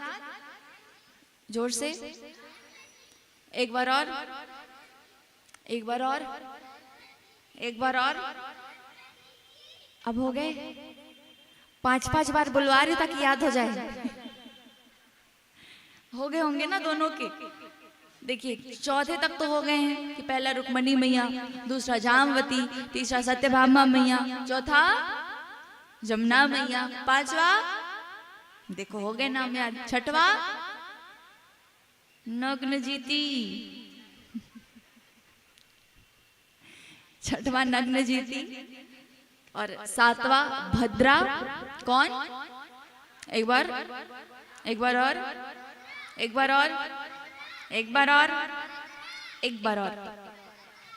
ये हो गया भद्रा मैया सातवां विवाह। और आठवां विवाह मैया लक्ष्मणा के साथ। किनके साथ? एक बार और कहिए, एक बार और कहिए। अब हो गया? अब देखिए नाम इसलिए याद करा रही हूँ क्योंकि कहीं आप जाएं, आपसे पूछे भगवान के इतने सारे विवाह हुए, किसी के नाम बता, तो आप कहोगे ना कि सबके तो नहीं पता, पर प्रमुख 8 जो है उनके नाम हमें याद हैं। तो कितना गर्व होगा आपको भी जब आप बताएंगे, तो होगा कि नहीं? आपको भगवान की 8 पत्नियों के नाम याद है, तो इसलिए आपको याद करा रहे हैं। तो प्रभु के इस प्रकार से 8 विवाह पूर्ण हुए। अब रही 16,100 की विवाह की बात। तो भगवान लीला कर ही रहे हैं और कुछ समय पश्चात में एक असुर हुआ। कहीं कहीं पर कहा जाता है उन्हें नरकासुर, और कहीं कहीं पर उन्हें इस नाम से वर्णित किया जाता है भौमासुर। ये 2 चीजें मैंने सुनी है कि भौमासुर भी उन्हें कहीं कहीं कहते हैं और कहीं कहीं नरकासुर कहते हैं। तो भौमासुर जब असुर उत्पन्न होता है, मन में संकल्प ले लिया कि 20,000 राजकन्याओं के साथ एक ही मंडप में, एक ही मुहूर्त में मैं विवाह करूंगा। और 16,100 राजकन्याओं को उन्होंने अभी तक बंदी बना के रखा है। जब प्रभु को पता चलता है किसी के माध्यम से, तब भगवान जाते हैं और जाकर के फिर बाहर निकालते हैं बंदी गृह से। और जब भौमासुर आए रोकने के लिए, तब भौमासुर और भगवान के बीच खूब युद्ध होता है। और युद्ध के दौरान भगवान ने भौमासुर का उद्धार कर दिया, उद्धार कर देते हैं। और सारी राजकन्याओं को भगवान ने केवल एक ही बात कही कि आप सब अपने अपने राज्य का पता बताइए, ताकि मैं आप सबको आपके राज्य छोड़ करके वापस आ सकूं। बताइए। और जैसे ये भगवान ने प्रश्न किया, सारी की सारी राजकन्याएं एकदम शांत हैं, कोई भी कुछ नहीं कह रहा। किसी ने एक आवाज नहीं निकाली अपने मुख से। क्यों नहीं निकाली? भगवान भी सोचने लगे बाद में कि मैं भी इनसे क्या पूछ रहा हूँ। इतने दिनों तक ये बाहर रही है, किसी को पता नहीं कि कहाँ है, किस अवस्था में रह रही है। लोग यदि ये चली गई अपने राज्य वापस, लोग इन पर गलत गलत आरोप लगाएंगे। या तो उनके पास 2 ही मार्ग है, एक तो गलत कार्य करके अपना भरण पोषण करे, और दूसरा मार्ग कि ये जा करके सीधे आत्मदाह कर ले, जो कि दोनों ही गलत है। देखिए आत्महत्या को भी शास्त्रों में महापाप बताया गया है, कि वो भी गलत बात है, वो भी नहीं करना चाहिए। तो भगवान सोचने लगे कि मैं क्या बोलूं इनसे, इसलिए सारी राजकन्याएं शांत हैं। तो भगवान ने कहा सबसे कि आप सबसे मैं ज्यादा कुछ नहीं कहूंगा, बस आपकी स्वीकृति चाहिए मुझे कि आप सब मुझसे विवाह कर लीजिए। और जैसे ये कहते हैं, तब भगवान है, भगवान से विवाह कौन नहीं करना चाहेगा। तो सबकी स्वीकृति मिली भगवान को। उसके बाद भगवान ने सबसे एक ही मंडप में, एक ही मुहूर्त में विवाह किया। और भगवान के अब कुल विवाह हो गए 16,108।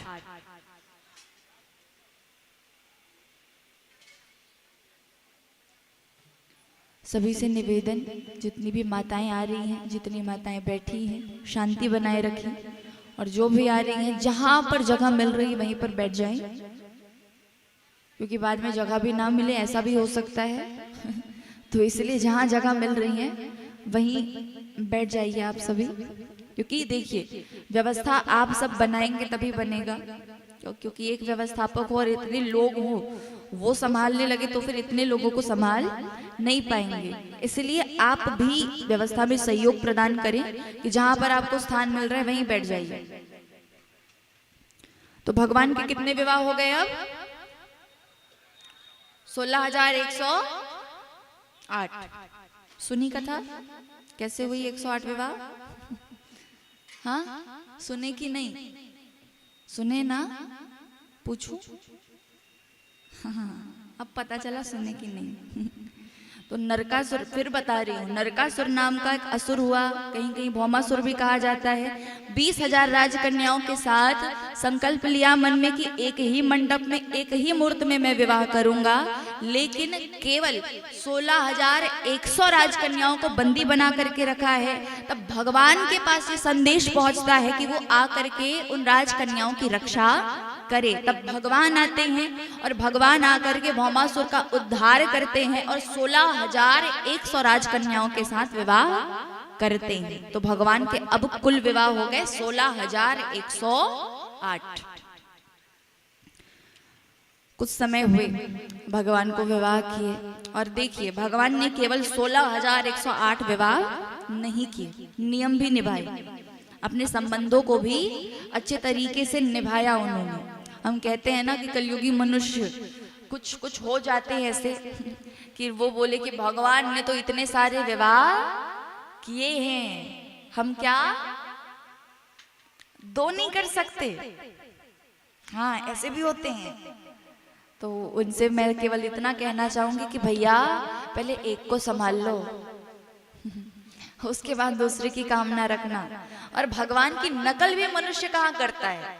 जहां पर उसे बड़ी सहजता मिलती है वहां पर प्रभु की नकल करेगा। भोले बाबा की भी नकल करो ना, उन्होंने भी तो विष का पान किया था, जगत कल्याण के खातिर विष का पान किया था। ऐसा नहीं कि केवल देवताओं के लिए, जगत कल्याण के लिए विष का पान किया। आप चख के बता दो, चख पाएंगे?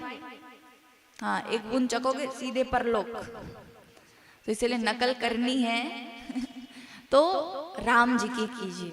और शास्त्रों में भी ये कहा गया, बड़े बड़े संत ये कहते हैं कि यदि आपको नकल करनी है तो भले आप कृष्ण की भी नकल कर रहे हो करो, पर क्या कृष्ण ने जो कहा है वो करो और श्री राम जी ने जो किया है वो करो, वो जीवन में उतारिए।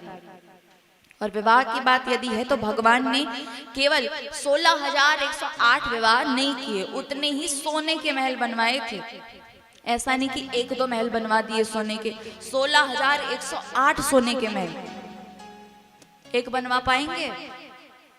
नहीं, वो सोने के महल एक तो बनवा दो तो जाने।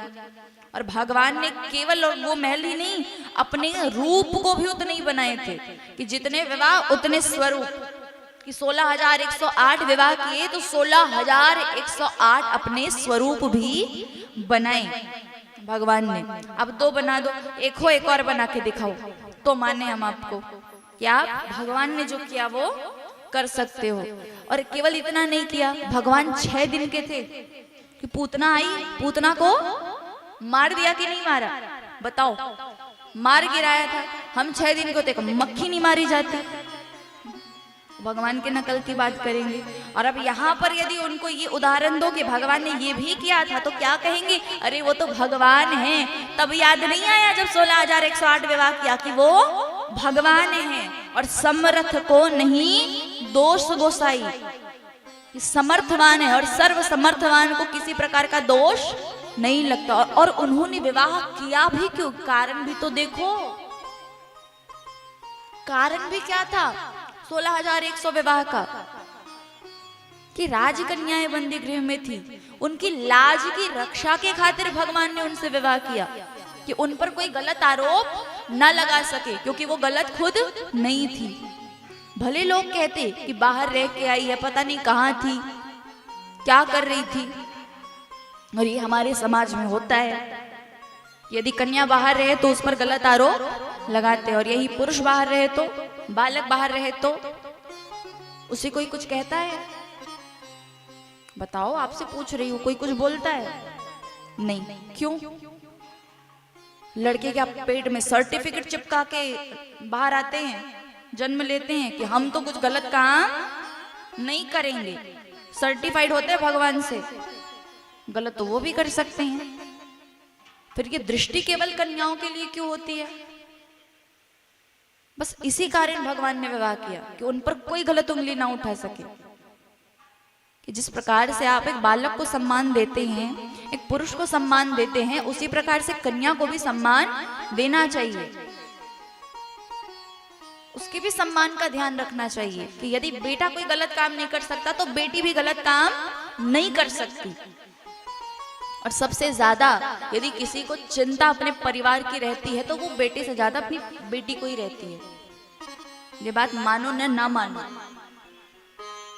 एक बेटी या बेटी को आप देख लो, दोनों का व्यवहार देख लो, वहीं आपको समझ में आ जाएगा कि किसे अपने परिवार की कितनी चिंता है। मैं ये नहीं कहती कि आप बेटों से ऊपर कन्याओं को मानो, नहीं, लेकिन दोनों के लिए समदृष्टि बनाए रखिए।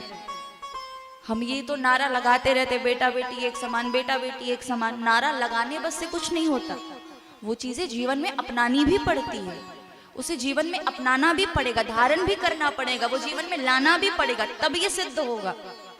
केवल बोलने बस से सिद्ध नहीं हो जाएगा कि आप कह रहे हैं तो हो गया, आप खुद तो मानो। और जब तक आप नहीं मान रहे किसी चीज को, आप बोलो भी मत। तो दोनों को समदृष्टि से देखना चाहिए। और अब इसका अर्थ ये नहीं कि बेटियों को भी आप बाहर रहने दो, मत दो। मैं खुद कहूंगी 6 बजे नहीं कि बेटी को घर के अंदर, कि अब नहीं जाना बाहर। और यदि जाना भी है, कोई अर्जेंट काम भी है, तो फिर आप भी जाइए साथ में, क्योंकि समय वैसा सुरक्षित अभी नहीं है। बेटियों के लिए बिल्कुल सुरक्षित समय नहीं है। और यदि बेटियों के लिए ये नियम आपने बनाए हैं तो बेटों के लिए भी बनाएंगे कि 6 बजे उसके बाद बेटा हो या बेटी दोनों ही घर में होने चाहिए, उसके बाद बाहर नहीं जाने देना चाहिए। दोनों के लिए ये नियम बनाइए। और अगर जाना है तो कोई बड़ा साथ में जाए, तो ये नियम बनाइए और दोनों को समदृष्टि से देखिए। इसी कारण भगवान ने राजकुमारियों के साथ विवाह किया। और भगवान देखते हैं कि जितनी भी उनकी पत्नियां हैं, सब किसी न किसी बात पर भगवान से रूठती हैं, खूब रूठती। क्यों? क्योंकि जब भगवान मनाते हैं तो उन्हें बड़ा आनंद आता था, अच्छा लगता था। अब आप बताओ, आपके पति आपको मनाते हैं तो अच्छा लगता है कि नहीं? लगता है ना? हाँ कि ना? अब बताओ ना। अच्छा, किन किन माताओं को अच्छा लगता है? हाथ उठाना। नहीं अच्छा लगता? हाँ, नहीं अच्छा लगे? उठावा ना हाथ, कौन कौन बनने लगते? मनाबे नहीं करे का? हाँ, सही बोल रही हूँ, मनाते ही नहीं है। अरे वाह, अब क्या कहें इसमें। सबके साथ ऐसा नहीं होगा कि नहीं मनाते। राजकुमार भैया मनाते हैं कि नहीं मनाते? मनाते हैं। हाँ। अरे माता, इतना क्यों शर्मा रही है? आपको देख के मुझे शर्म आ रही है। मत शर्माओ इतना। एक और भैया की भाभी कहाँ है? नहीं, हाँ मनाते हैं भैया। हाँ कि ना, इतना तो बोल दो। हाँ कि ना? हाँ, मजबूरी में थोड़ी बोल रहे हो। नहीं ना? हाँ देखो, कैमरा आपके तरफ नहीं देखेंगे। अगर असली बात कुछ और होगी तो मैं बस देख रही हूँ, आपको कोई नहीं देख। एक इतने अच्छा व्यवहार है तीनों भाइयों का, ऐसा तो हो ही नहीं सकता कि कोई किसी को रूठे रहने दे। तो जैसे आपको अच्छा लगता है, भले आप बोल नहीं रहे हो कि आपके पति आपको मनाए तो आपको अच्छा लगता है, वैसे ही सारी भगवान की पत्नियों को भी खूब आनंद आए जब भगवान उन्हें खूब मनोहार से मनाते, खूब प्रेम से मनाते, उनको खूब आनंद आता। तो किसी ना किसी बात पर रूठती। सबसे ज्यादा कौन रूठती? मैया सत्यभामा सबसे ज्यादा वो रूठती कि प्रभु हर दिन उन्हें मनाते वो रूठते ही रहती।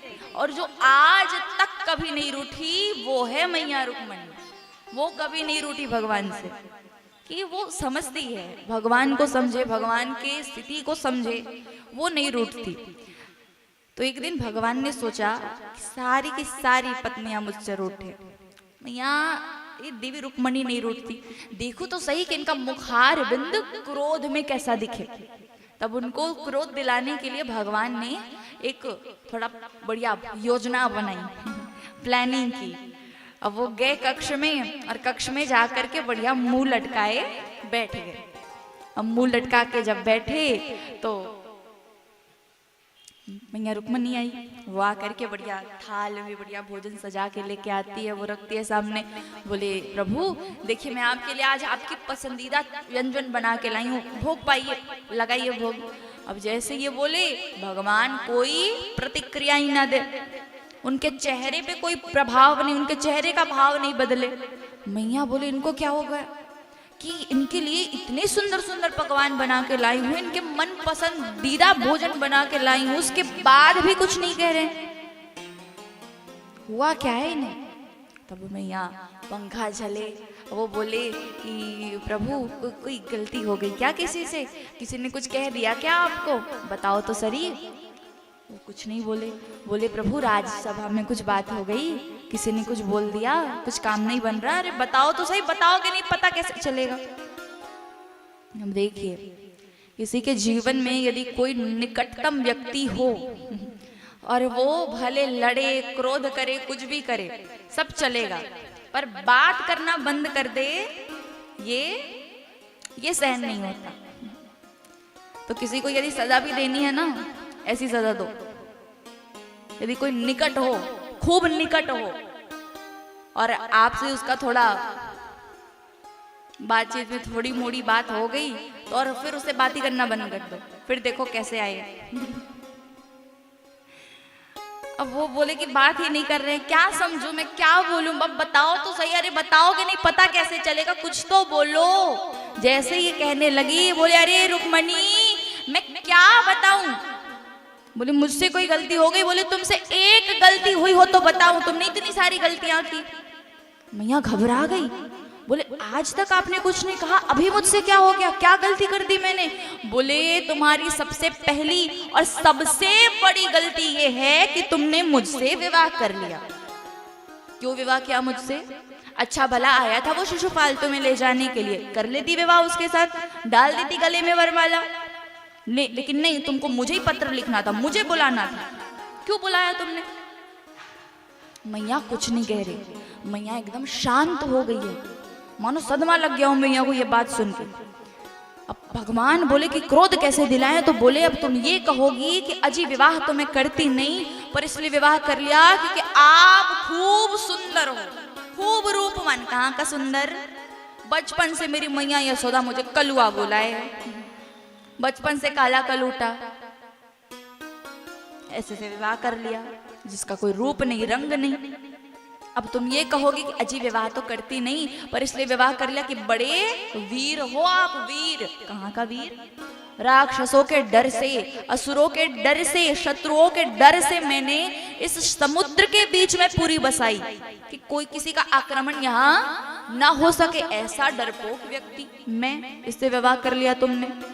अब तुम ये कहोगे कि अजी विवाह तो मैं करती नहीं, पर इसलिए विवाह कर लिया क्योंकि आपका नाम सब गाते हैं। कौन गाते हैं मेरा नाम, जिसके पास न रहने को ठिकाना न खाने को ठिकाना, वो मेरा नाम गाते हैं। अब तुम ये कहोगी कि अजी मैं विवाह तो करती नहीं, पर इसलिए विवाह कर लिया क्योंकि आप जगतपति हो, आप जगत के पिता। बोले जगत के पिता, ना तो मेरी माँ का पता ना पिता का पता। बोले कोई बोले मुझे यशोदा नंदन, तो कोई बोले मुझे देवकी नंदन, तो कोई बोले मुझे वसुदेव नंदन, तो कोई कहे नंद नंदन। भले जगत पिता बोले लोग मुझे, लेकिन हमारी माँ बाप का पता नहीं। ऐसे से विवाह कर लिया तुमने। बोले बताओ क्यों किया मुझसे विवाह। अब भगवान देखिए कि मैया के मुख पर किसी भी प्रकार की प्रतिक्रिया नहीं दिख रही है, उनके मुख में ना क्रोध दिख रहा है ना हंसी दिख रही है, वो शांत खड़ी है। अब इतने में भगवान ने कहा क्रोध कैसे बढ़ाए, तब बोले कि अरे रुक्मणी अभी भी देर नहीं हुई है। और ये बात कब कह रहे हैं, जब उनके पुत्र हो गए, पुत्र के भी पुत्र हो गए, तब क्या कह रहे हैं कि अभी भी देर नहीं हुई है, तुम चाहो तो तुम्हारा विवाह अभी भी शिशुपाल के साथ करा सकता हूं। एक बार बोलो। जैसे ये मैया ने सुना, मैया क्रोधित तो दूर की बात, मैया मूर्छित होके गिर गई, बेहोश होके गिर गई। भगवान ने चतुर्भुज रूप धारण कर लिया, एक हाथ से मैया को उठाया, एक हाथ से जलपान करा रहे, एक हाथ से जल छिड़क रहे, एक हाथ से पंखा कर रहे। उठो। मैया उठी। जैसे मैया उठती हैं, जैसे उनको होश आया, भगवान बोले रुक्मणी क्षमा करना, मैं तो बस तुमसे मजाक कर रहा था, तुम तो सच में बात को बोले सीरियस हो गई तुम सच में मान लिया। बोले प्रभु आपने जो कहा ना सब गलत कहा, एक बात भी ठीक नहीं बोली आपने। बोले कैसे? बोले आपने कहा पहली बात कि आप सुंदर नहीं हैं, आप काले कलूटे हैं, आप काले हैं। तो प्रभु बताओ जब काले हो तो इतना कमाल करते हो, गोरे होते तो क्या करते कि काले हो तो इतने दीवाने बने हैं आपके, अगर गोरे होते तो क्या होता। ब्रज में एक कहावत है, ब्रजवासी जो हैं वो भगवान को कहते हैं कि हे नंदलाल गर तुम होते लाली तो सर कट जाते हजारन के। मतलब कहने का भाव है कि प्रभु आप लाला के रूप में आए हो और काले हो, हम पर बड़ी कृपा की है। क्यों? क्योंकि यदि लाली के रूप में आते और गोरे हो करके आते तो आपके एक दीदार के लिए लाखों दीवाने सर कटवाने को तैयार खड़े रहते, रोज हजारों सर कटते ब्रजधाम में और उतने ही तैयार होते फिर। तो हम पर बड़ी कृपा की है, मेहरबानी की है आपने कि लाला के रूप में आए और काले कलूटे आए। तो भगवान की सुंदरता का भी कोई वर्णन नहीं कर सकता, भगवान इतने सुंदर हैं। मैया की बातों को सुन के बड़े प्रसन्न हुए और मैया ने कहा आपने जो दूसरी बात कही वो भी गलत कही, क्या कि आप डरपोक हैं, कायर हैं, लोगों के डर से आप यहाँ रहते। तो प्रभु मेरा मानना है कि आप वहां निवास नहीं करते जहां मोह माया ईर्ष्या जलन सबकी भावना है, आप वहां निवास करते हैं जहां पर केवल प्रेम ही प्रेम हो, जहां पर प्रेम का भाव हो, और प्रेम की पूरी माने द्वारिका पुरी, आप यहाँ निवास करते हो। आपने ये कहा कि आपका नाम जिसके पास ना रहने को ठिकाना ना खाने को ठिकाना वो गाते। प्रभु ये बात भी गलत कही आपने। बोले कैसे? बोले प्रभु आपके नाम का धन जिस व्यक्ति के पास है मेरे हिसाब से उससे ज्यादा धनवान और कोई नहीं हो सकता।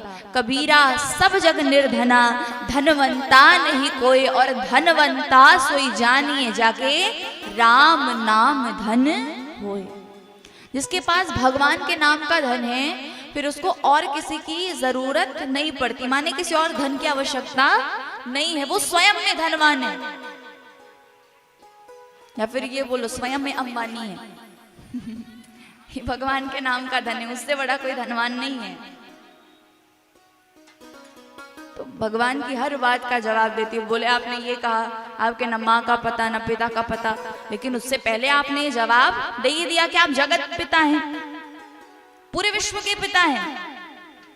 और जो पूरे विश्व का पिता हो उसके भी कोई माता पिता होंगे? बताओ। जो पूरे विश्व का पिता हो, जैसे हम बोले ये पूरे जगत का पिता है, उसके भी कोई माता पिता होंगे? नहीं। बोले आप तो जगत पिता हैं। जैसे ही सारी बातें सुनते भगवान प्रसन्न हुए, खूब प्रसन्न। और आगे श्री सुखदेव जी महाराज ने बड़ी सुंदर सुंदर कथाएं बताई, अनिरुद्ध और उषा देवी के विवाह के बारे में भी वर्णन किया। ये अनिरुद्ध जी महाराज कौन हैं? आप सबको पता होगा शायद कि भगवान के पुत्र का नाम, कृष्ण के पुत्र का नाम प्रद्युम्न। नाम बोलिए क्या है जोर से? प्रद्युम्न। और प्रद्युम्न जी के पुत्र का नाम है अनिरुद्ध। माने अनिरुद्ध जी हमारे लाला के, हमारे कन्हैया के पोते हैं। अब उनके और उषा देवी के विवाह के बारे में बताते कि कैसे विवाह हुआ। बताया कि जब उषा देवी, ये है बाणासुर की पुत्री, और बाणासुर भोले बाबा के परम भक्त हैं, खूब पूजा करते हैं, खूब निष्ठावान भक्त भोले बाबा के। और भोले बाबा से एक ध्वजा भी प्राप्त हुई है उन्हें। और ध्वजा की विशेषता, बोले कि ये ध्वजा जिस दिन गिर गया, समझ जाना उस दिन तुम्हारी हार निश्चित है, उस दिन तुम हार जाओगे। और भोले बाबा की कृपा की अभी तक वो ध्वजा गिरी नहीं है, उसे अपने महल की चोटी पे टांग रखा है बाणासुर ने। अब एक दिन उनकी पुत्री उषा देवी ने स्वप्न में अनिरुद्ध जी को देखा। अनिरुद्ध जी को देखते उन्हें स्वप्न में ही प्रेम हो गया अनिरुद्ध जी से। जब प्रेम हुआ, अगले दिन अपनी सहेली चित्रलेखा को बुलाती है, और चित्रलेखा महारानी यथा नाम तथा गुण के चित्रकला में बड़ी निपुण। जब उन्हें बुलाया गया, उनसे फिर बनवाया गया चित्र, जितने भी राजकुमार है संसार में सबके चित्र बनाओ। चित्र बनाए, कोई भी उसमें से अनिरुद्ध नहीं था। तब वो बोले कि मैं बताती हूँ, उसके हिसाब से तुम चित्र बनाते जाना। वो बताते जाए, वो बनाते जाए, और वही अनिरुद्ध जी थे। सारा वृतांत बताया कि स्वप्न में ऐसे दर्शन दिए, ऐसे दिखे मुझे, और देखते ही प्रेम हो गया। और जब प्रेम हुआ, ये बात पता चली चित्रलेखा देवी को, तब चित्रलेखा देवी को मायावी शक्तियां भी मालूम थी, और मायावी शक्तियों के माध्यम से रातों रात अनिरुद्ध जी को द्वारिका से बाणासुर के राज्य में ले आती है। उषा देवी के कक्ष में, जैसे उनके कक्ष में हैं, तो उषा देवी के महल में उनका एक अलग से ही महल है, और वहां पर किसी भी अन्य पुरुष का जाना वर्जित था, निषेध था, वहां कोई जा नहीं सकता था। अब सैनिकों को एक दिन उनके हंसने की आवाज आई, जाके बाणासुर को बता दिया कि हमें तो किसी पुरुष के हंसने की आवाज आती है उनके कक्ष से। तब वो आए, अनिरुद्ध जी को देखा और कारागृह में डाल दिया। जब भगवान को पता चला, तब प्रभु भी आए, भगवान भी आते हैं, और जैसे ही आते हैं युद्ध होता है। और जब आ रहे थे, उसी समय बाणासुर के महल के चोटी पर जो ध्वजा टंगी थी, वो ध्वजा गिर जाती है। ये मानो आज भगवान ने संकेत दे दिया, अब तो तुम्हारी हार होनी है। और जब युद्ध हुआ दोनों के मध्य में, तो बाणासुर भोले बाबा के भक्त थे, तो उन्होंने भोले बाबा को पुकारा कि मैं इनसे जीत नहीं पा रहा हूँ, आप जल्दी आओ मेरी मदद करने। तो परिणाम क्या हुआ कि स्वयं भोले बाबा और कन्हैया के मध्य ही युद्ध हो गया। दोनों जो एक दूसरे को अपना इष्ट मानते हैं, दोनों एक दूसरे से युद्ध कर रहे हैं। लेकिन बाद में युद्ध शांत हुआ, और जब समझाया गया चीजों के बारे में, तब दोनों की हामी थी, उषा देवी की और अनिरुद्ध जी की, इसलिए दोनों का विवाह करा दिया गया और फिर वापस लेकर के आए उन्हें। और ऐसा कहा जाता है कि सूर्यवंश में बिना पुत्र कामेष्ठी यज्ञ के किसी का पुत्र नहीं हुआ, और चंद्रवंश में बिना युद्ध के, बिना लड़ाई झगड़ा के किसी का विवाह नहीं हुआ। कि यदि विवाह भी होना है तो उसमें युद्ध तो एक बार करना ही करना है। खूब सुंदर सुंदर कथाएं बताई गई। आगे बताते हैं कि एक दिन नारद जी ने सोचा। नारद जी ने क्या सोचा? बोले दुनिया वालों से एक नहीं संभाली जाती। भगवान ने 16,108 विवाह किए, बोले इनको ये कैसे संभालते होंगे। अब वो जाके देखने जाए। अब जैसे ही जाए वहां, तब एक महल में प्रवेश किया। वहां पर कन्हैया अपने बालकों के साथ बातचीत कर रहे हैं। दूसरे महल में गए, वहां अपनी पत्नी के साथ बैठे। तीसरे महल में गए, वहां विश्राम कर रहे हैं। चौथे महल में गए, भोजन कर रहे हैं। 5वें, 6ठे, 7वें, 8वें, 9वें, 10वें, 11वें, सब में जाके देख लिया भगवान हैं। सर चकरा गया, बोले यहाँ से जाऊं मैं, मुझे पागल कर देंगे भगवान। सब जगह है और एक ही समय पे सब जगह है। अब देखो भगवान, नारद जी ने भी टेस्ट किया, नारद जी को भी परिणाम मिला कि भगवान सब जगह हैं और एक ही समय पे। ऐसा नहीं कि सुबह यहाँ है, शाम वहां है, दोपहर यहाँ है, नहीं, एक समय पे सबके महल में, सभी रानियों के पास। इसलिए भगवान की नकल करनी चाहिए। आप सब बताओ, आप सबसे पूछ रही हूँ, इधर वालों से, करनी चाहिए भगवान की नकल, हाँ कि ना? पीछे भैया बोल रहे नहीं नहीं करनी चाहिए। क्योंकि आप खुद सोचो, आपसे पूछती हूँ, बताओ संभाल लेते हो? पत्नी देवियों को अपनी अपनी संभाल लेते हो? बताइए। नहीं, वो नहीं बोल रहे हैं। आपकी पत्नी देवी नहीं आई है क्या? यहाँ नहीं है कि हैं? नहीं है ना, तभी बोल रहे हो। होती तो थोड़ी बोलते। अरे हमारे यजमान से तो पूछना ही भूल गए। बताओ महाराज, संभाल लेते हैं। है ही इतनी अच्छी सीधी सादी बेचारी, वो क्या ही कहेंगी। राजकुमार भैया वैसे बड़े हंस रहे थे, अभी भी हंस रहे हैं। तो एक कथा बताती हूँ आपको। एक बड़े सुंदर पर दुखी पति हुए। कैसे पति हुए? दुखी। कैसे? और जोर से बोलो, दुखी पति, जोर से कहो। हाँ, अब वो कैसे दुखी रहते? बोले जब जब घर जाए पत्नी खूब लड़े, खूब किचकिच करे। एक दिन जगत गुरु के पास गए। उनके पास जाके बोले पत्नी खूब लड़े, महाराज कोई उपाय बताओ। बोले आज तक अपनी पत्नी के हाथों के भोजन की तारीफ की है? बोले अच्छा बनाए तो ना करूं। बोले जैसे भी बनाए आज जाना तारीफ के पुल बांध देना, तारीफ पे तारीफ, तारीफ पे तारीफ करना। बोले ठीक। अब गए, हाथ मुंह धोया, बढ़िया बैठे हैं खाने की मेज पे। अब बैठे हैं, पत्नी देवी लेके आई रोटी। अच्छा हाँ, पहले जल लेके आई।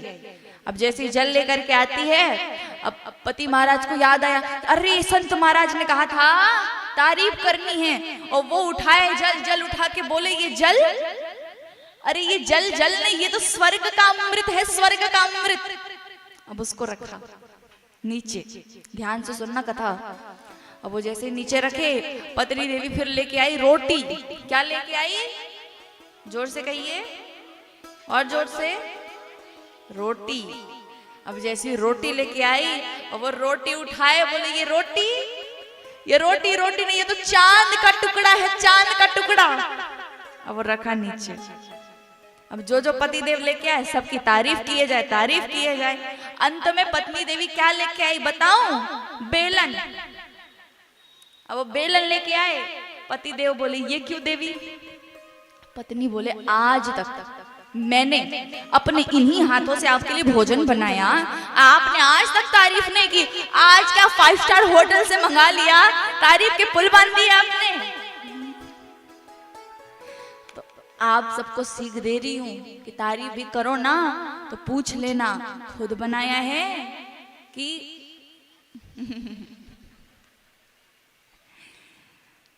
तो महाराज अब यही सब देखने आए हैं नारद जी। अब जैसे ही जाने लगे वो, तब उनकी भेंट होती है कन्हैया से। अब कन्हैया सामने से आ रहे हैं। बोले कहाँ आए हो, बताओ।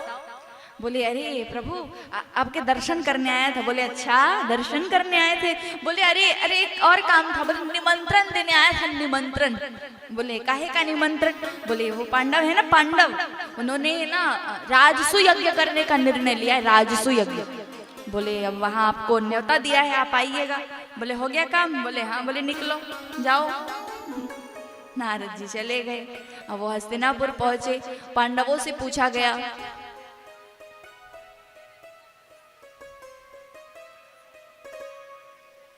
दोनों हाथ उठा के क्या कहना पड़ेगा? जोर से कहो ना। अभी तो बड़ी जोरों की आवाज आ रही थी आप लोगों की। जोर से बोलो। हाँ अब शांत रहना, अब शांति, ठीक है।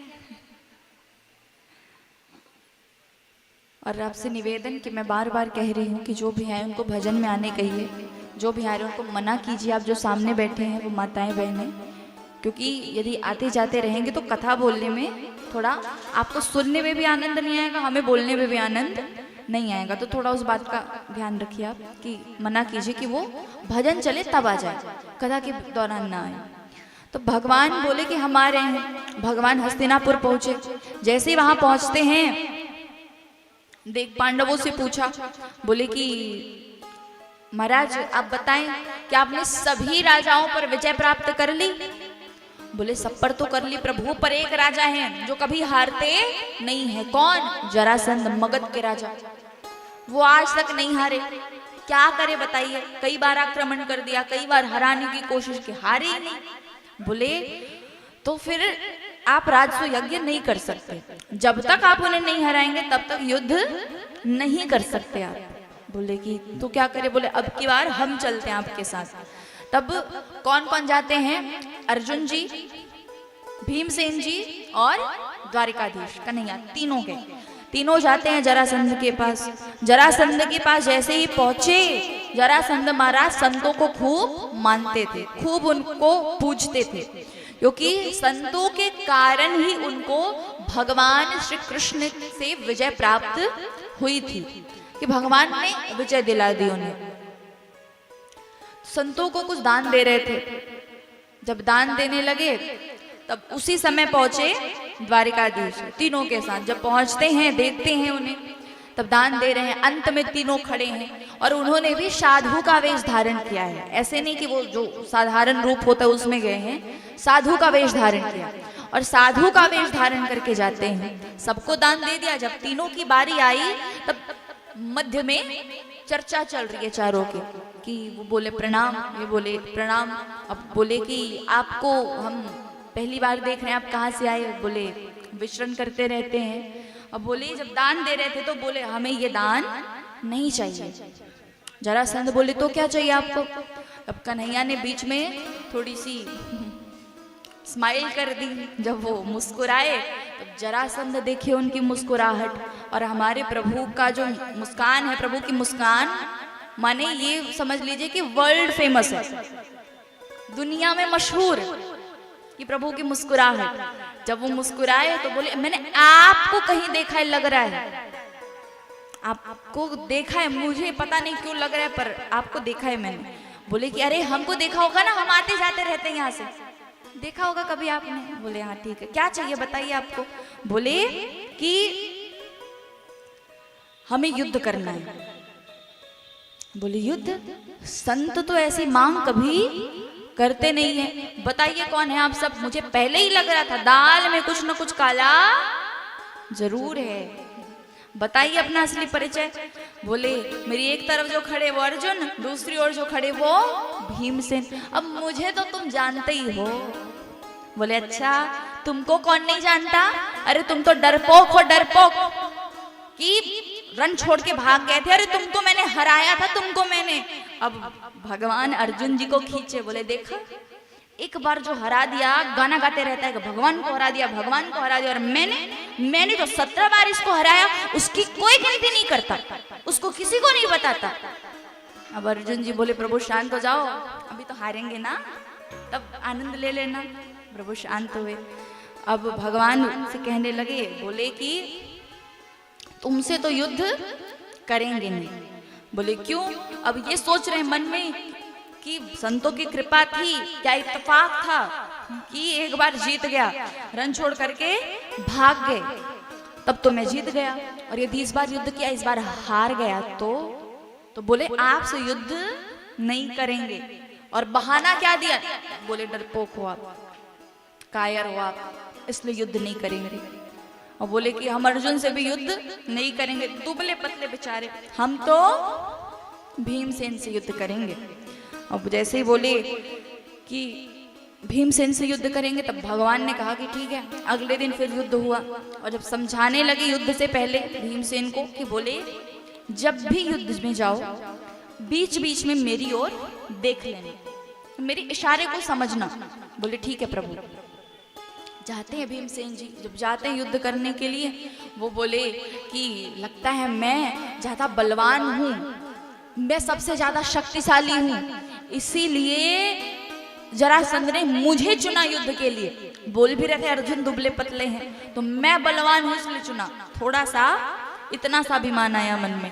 अब जैसे अभिमान आया, भगवान ने कहा थोड़ा पढ़ने देते हैं इनको, अभिमान थोड़ा दूर होने देते हैं इनका।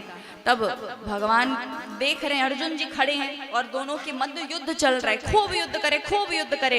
एक बार यदि भीमसेन का पलड़ा भारी हो जाए जरासंध के ऊपर, तो वो भुजाएं उठा उठा के खुद की जय जयकार करे। और उसी समय यदि जरासंध मारे तो वो अगर 1 मारे तो ये 10 मारे, वो 2 मारे तो ये 20 मारे, और खूब मार खा रहे हैं भीमसेन जी महाराज। एक बार तो ऐसा प्रहार किया जरासंध ने कि सीधे भीमसेन जी जाके गिरे भगवान के चरणों में। भगवान को देखे, बोले बहुत मारता है,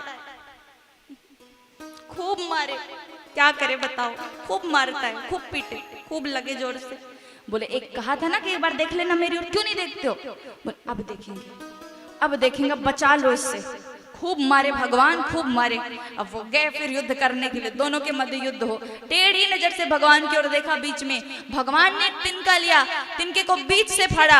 अब लगा भीमसेन को बस इतना ही देखना है, जरासंध को पकड़ के बीच से फाड़ दिया, फाड़ के फेंक दिया। अब मुड़े भगवान की ओर, बोले मार दिया जरासंध को। जरासंध पीछे से फिर जुड़े, फिर प्रहार करे, फिर गिरे भगवान के चरणों में। भगवान बोले पूरा देखते हो? आधा देख के छोड़ दिया, पूरा देखना चाहिए था। बोले अब देखेंगे। अब वो गए, फिर से युद्ध किया। अब फिर से टेढ़ी नजरों से भगवान को देखा। भगवान ने तिनका लिया, तिनके को बीच से फाड़ा पर विपरीत दिशा में फेंक दिया। और भीमसेन ने भी जरासंध को बीच से फाड़ा और विपरीत दिशा में फेंक दिया। और उसी समय जरासंध का उद्धार हो गया। बोले द्वारिकाधीश की जय हो, भीमसेन जी महाराज की जय हो। और इस प्रकार से भगवान ने जरासंध का उद्धार कराया। और जरासंध महाराज थे कौन कि जिनको बीच से फाड़ करके ही विपरीत दिशा में फेंकने पर उनकी मृत्यु होती, उनका उद्धार होता। तो बताया गया कि जरासंध महाराज की जब उत्पत्ति हुई थी, जब उन्होंने जन्म लिया था, तो उनका शरीर 2 भागों में बटा था। यहाँ से जब बटा था तो उनके पिताजी ने उन्हें पत्तल में लपेट के रसोई घर के बाहर फेंक दिया। अब उनके रसोई घर के बाहर कार्य करने आती, कुछ पाने के लिए आती थी कि जरा नाम की राक्षसी, कुछ न कुछ खाने को मिलता था उसे वहां। अब पत्तल को लेके गई, खोल करके देखते हैं तो बालक 2 भागों में बटा है।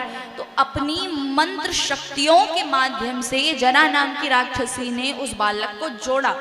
और जरा ने जोड़ा, इसलिए जरा और जोड़ने को संस्कृत में क्या कहा जाता है?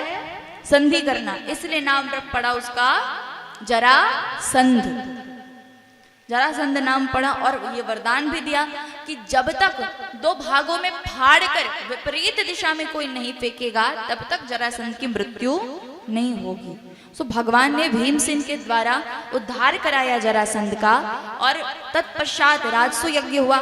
राजसु यज्ञ में सब भगवान के समक्ष हैं। और ये बात उठी कि अब गणेश जी की पूजा के बाद प्रथम पूजा के अधिकारी कौन है, किनकी पूजा की जाए? तो वहीं पर नकुल सहदेव थे। उन्होंने कहा कि प्रथम पूजा के अधिकारी तो कन्हैया है, पग पग पर साथ दिया इन्होंने हमारा, हर मुसीबत से हमें बचाई, तो इनकी पूजा करनी चाहिए पहले।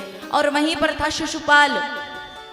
और शिशुपाल महाराज कैसे कि बोले कि जब तक वो भगवान को 100 गाली नहीं दे देते, तब तक उनके गले से निवाला नहीं उतरता था। नित्य प्रतिदिन भगवान को सुनाए, खूब भला बुरा कहे। और वरदान था, कुंती मैया ने उसको कहा था कृष्ण को कि जब तक ये 101 गाली पूर्ण नहीं करेंगे, तब तक आप इनका उद्धार नहीं करेंगे। बोले ठीक है। अब आज फिर से है, आज फिर बोले इस गवारिये की पूजा, बाजरे की रोटी खाने वाले की पूजा, इस गऊ चराने वाले की पूजा, ये इनकी क्यों पूजा करनी है? वो खूब अपशब्द कहे भगवान को, खूब भला बुरा जो मन में आए वो सुनाए। और देखते देखते आज शिशुपाल के मुख से 101 गाली पूर्ण होती। और जैसे ही पूर्ण हुई, भगवान ने निकाला दिव्य सुदर्शन चक्र और उसी समय शिशुपाल का सर धड़ से अलग कर दिया।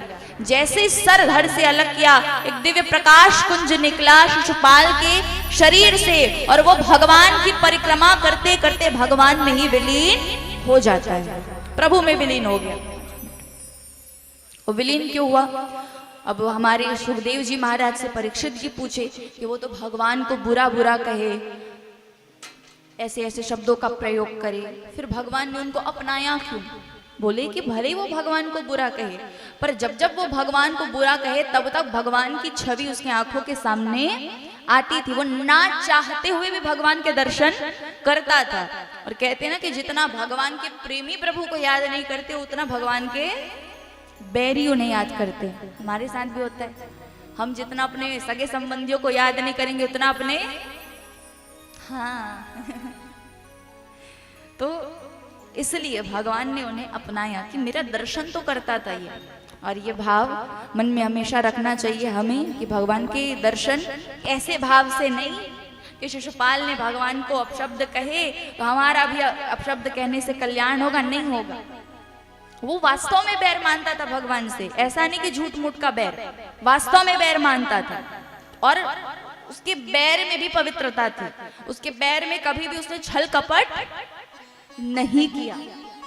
ये बैरी है तो बैरी है, एक बार बैरी बन गया, एक बार दोस्त बन गया, एक बार फिर बैरी बन गया, एक बार फिर दोस्त बन गया, ऐसा भी नहीं हुआ। माने उसको भी अच्छे से निभाया। तो हमारा जो संबंध है भगवान से वो हमें अच्छे से निभाना है। और दोनों हाथ उठा के क्या कहना पड़ेगा? अरे जोर से कह दो, एक बार और कह दो। बोल वृंदावन बिहारी लाल की, राधा रानी सरकार की जय। आइए कुछ विशिष्ट अतिथि गणों का आगमन हुआ है। सम्माननीय श्री प्रदीप पाटले जी, जिला पंचायत सदस्य, आपसे निवेदन व्यासपीठ की ओर आकर के आप श्री राधे बोले बाल कृष्ण लाल की जय हो, द्वारिकाधीश की जय हो। दोनों हाथ उठा के क्या कहना पड़ेगा? अब देखो अभी भी भक्तों की संख्या बहुत बढ़ गई है, अभी भी आवाज उतरी की उतनी है जितने पहले थे। अब तो जोर से लगाओ जयकार, दोनों हाथ उठा के क्या कहना पड़ेगा? हाँ एक बार और जोर से। आइए कथा की ओर बढ़े, जहाँ पर सारे पांडव भगवान का पूजन करते हैं और भगवान से मानो ये कह रहे हैं कि जब भी आपकी जरूरत पड़ी प्रभु आप हमेशा हमारे साथ रहे, जब जब आपको पुकारा आप हमेशा हमारे साथ रहे।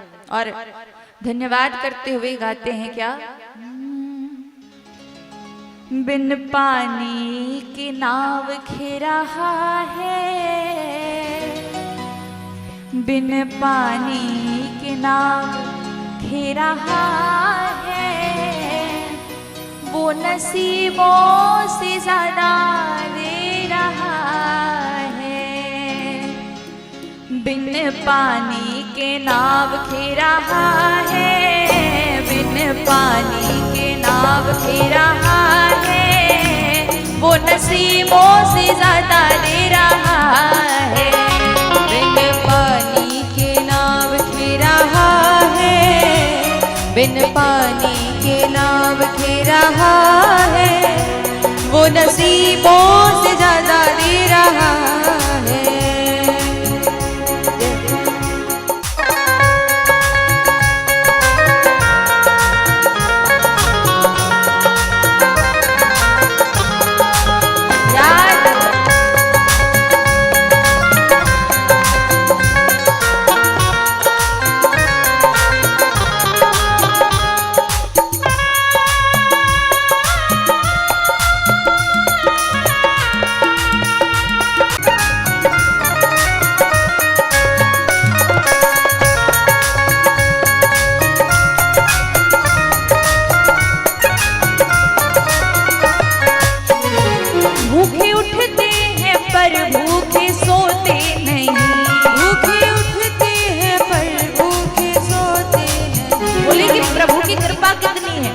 भगवान का आशीर्वाद कितना है, दया दृष्टि कितनी है कि भले ही भूखे उठते पर भूखे सोते हैं क्या? नहीं। तो गाए भूखे उठते हैं पर भूखे सोते नहीं, भूखे उठते हैं पर भूखे सोते नहीं, दुख आते हैं हम पर तो रोते नहीं, दुख आते हैं हम पर तो रोते क्यों? दिन रात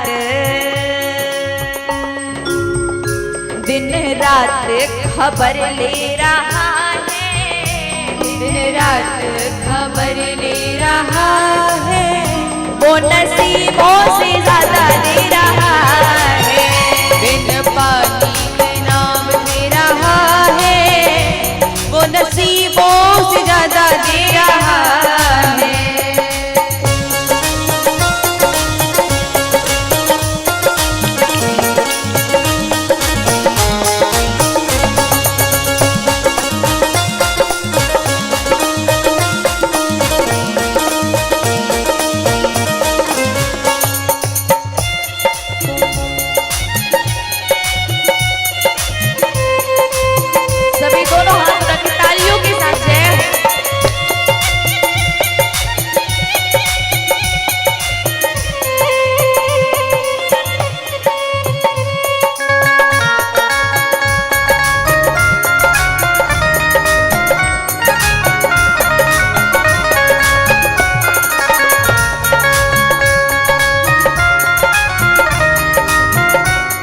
भगवान से, इनके लाखों दीवाने बड़े से बड़े, इनके लाखों दीवाने बड़े से बड़े, इनके लाखों दीवाने बड़े से बड़े, इनके लाखों दीवाने बड़े से बड़े, इनके चरणों में कंकड़ के जैसे पड़े, इनके चरणों में कंकड़ के जैसे पड़े, इनके चरणों में कंकड़ के जैसे पड़े, इनके चरणों में कंकड़ के जैसे पड़े। पर ऐसा मेरे साथ क्या हो रहा है जो उनके साथ नहीं हो रहा? क्या? फिर भी अर्जी मेरी सुन रहा है, फिर भी अर्जी मेरी सुन रहा है, फिर भी अर्जी मेरी सुन रहा है, फिर भी अर्जी मेरी सुन रहा है, वो नसीबों से ज्यादा दे रहा है, बिन पानी के नाव दे रहा है, बिन पानी के नाव दे रहा है, वो नसीबों से ज्यादा दे रहा है। जय हो।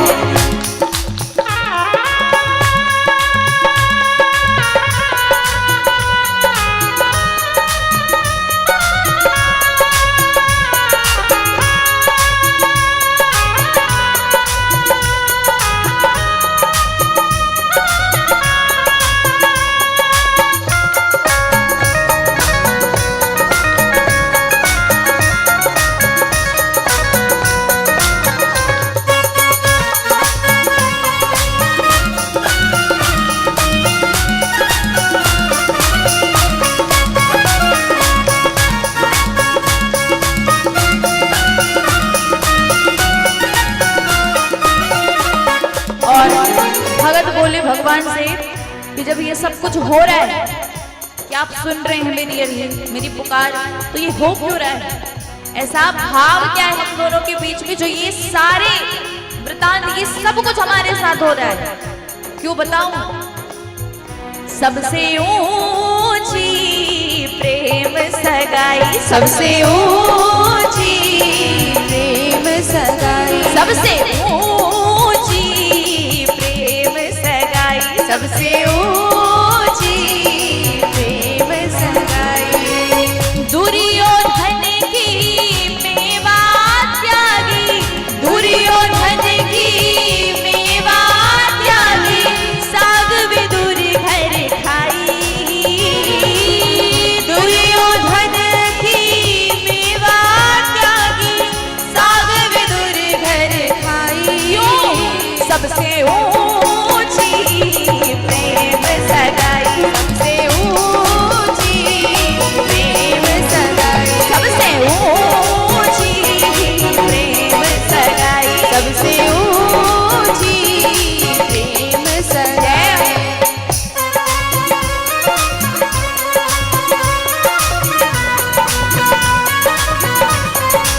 प्यार है, सभी दोनों हाथ उठा के तालियां एक साथ। जय हो।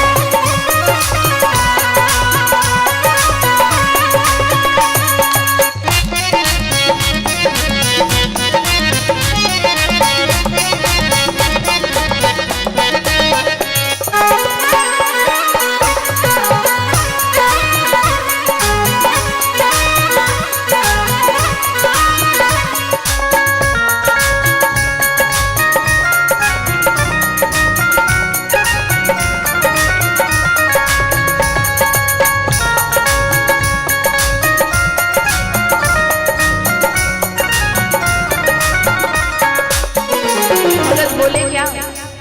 यहाँ पे कितने लोग हैं जिनके घर में लड्डू गोपाल जी हैं? कितनों के घर में? सबके यहाँ हैं? इधर में सभी के घर में। तो हो क्या रहा है?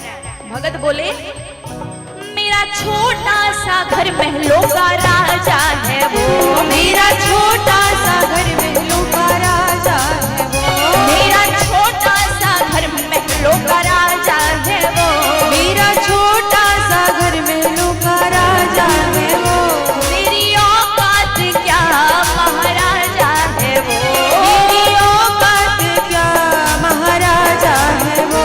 पर फिर भी साथ मेरे रह रहा है ना? लड्डू गोपाल जी है ना? घर में है ना? हाथ उठाइए पूरे पूरे सभी दोनों। फिर भी साथ मेरे रह रहा है, फिर भी साथ मेरे रह रहा है, वो नसीबों से ज्यादा दे रहा है।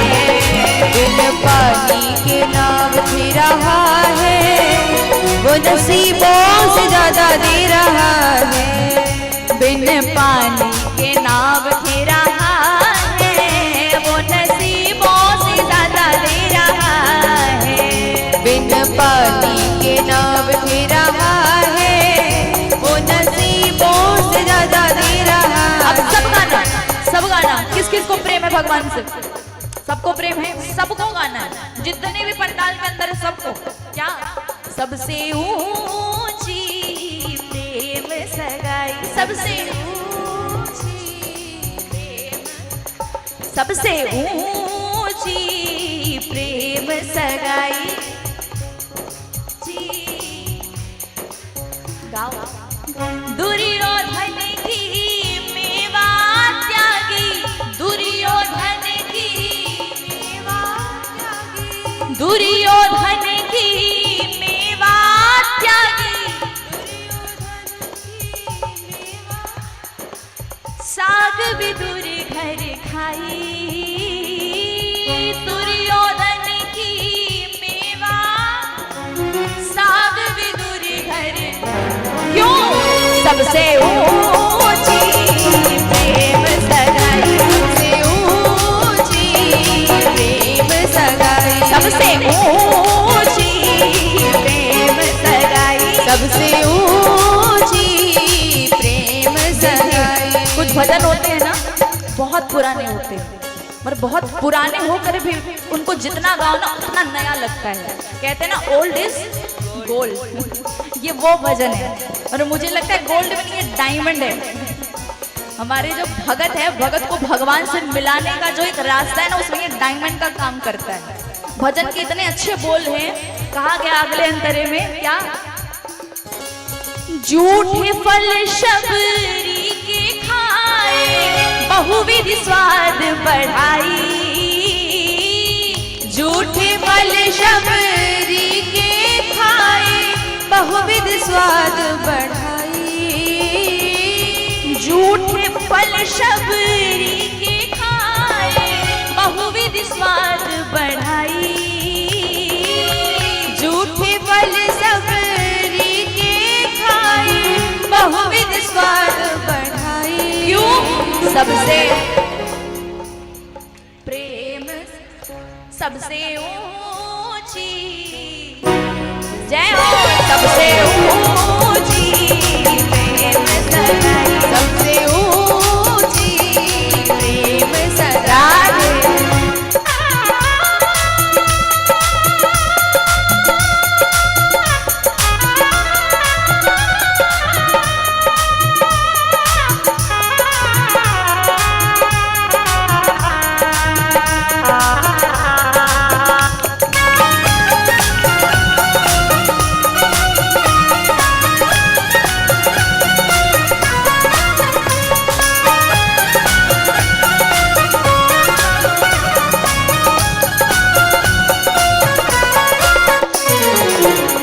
सबसे ऊंची प्रेम सगाई, सबसे ऊंची प्रेम सगाई, सबसे ऊंची प्रेम सगाई, सबसे ऊंची प्रेम सगाई। ये सबको याद होना चाहिए। ये जो पहला अंतर है सबको।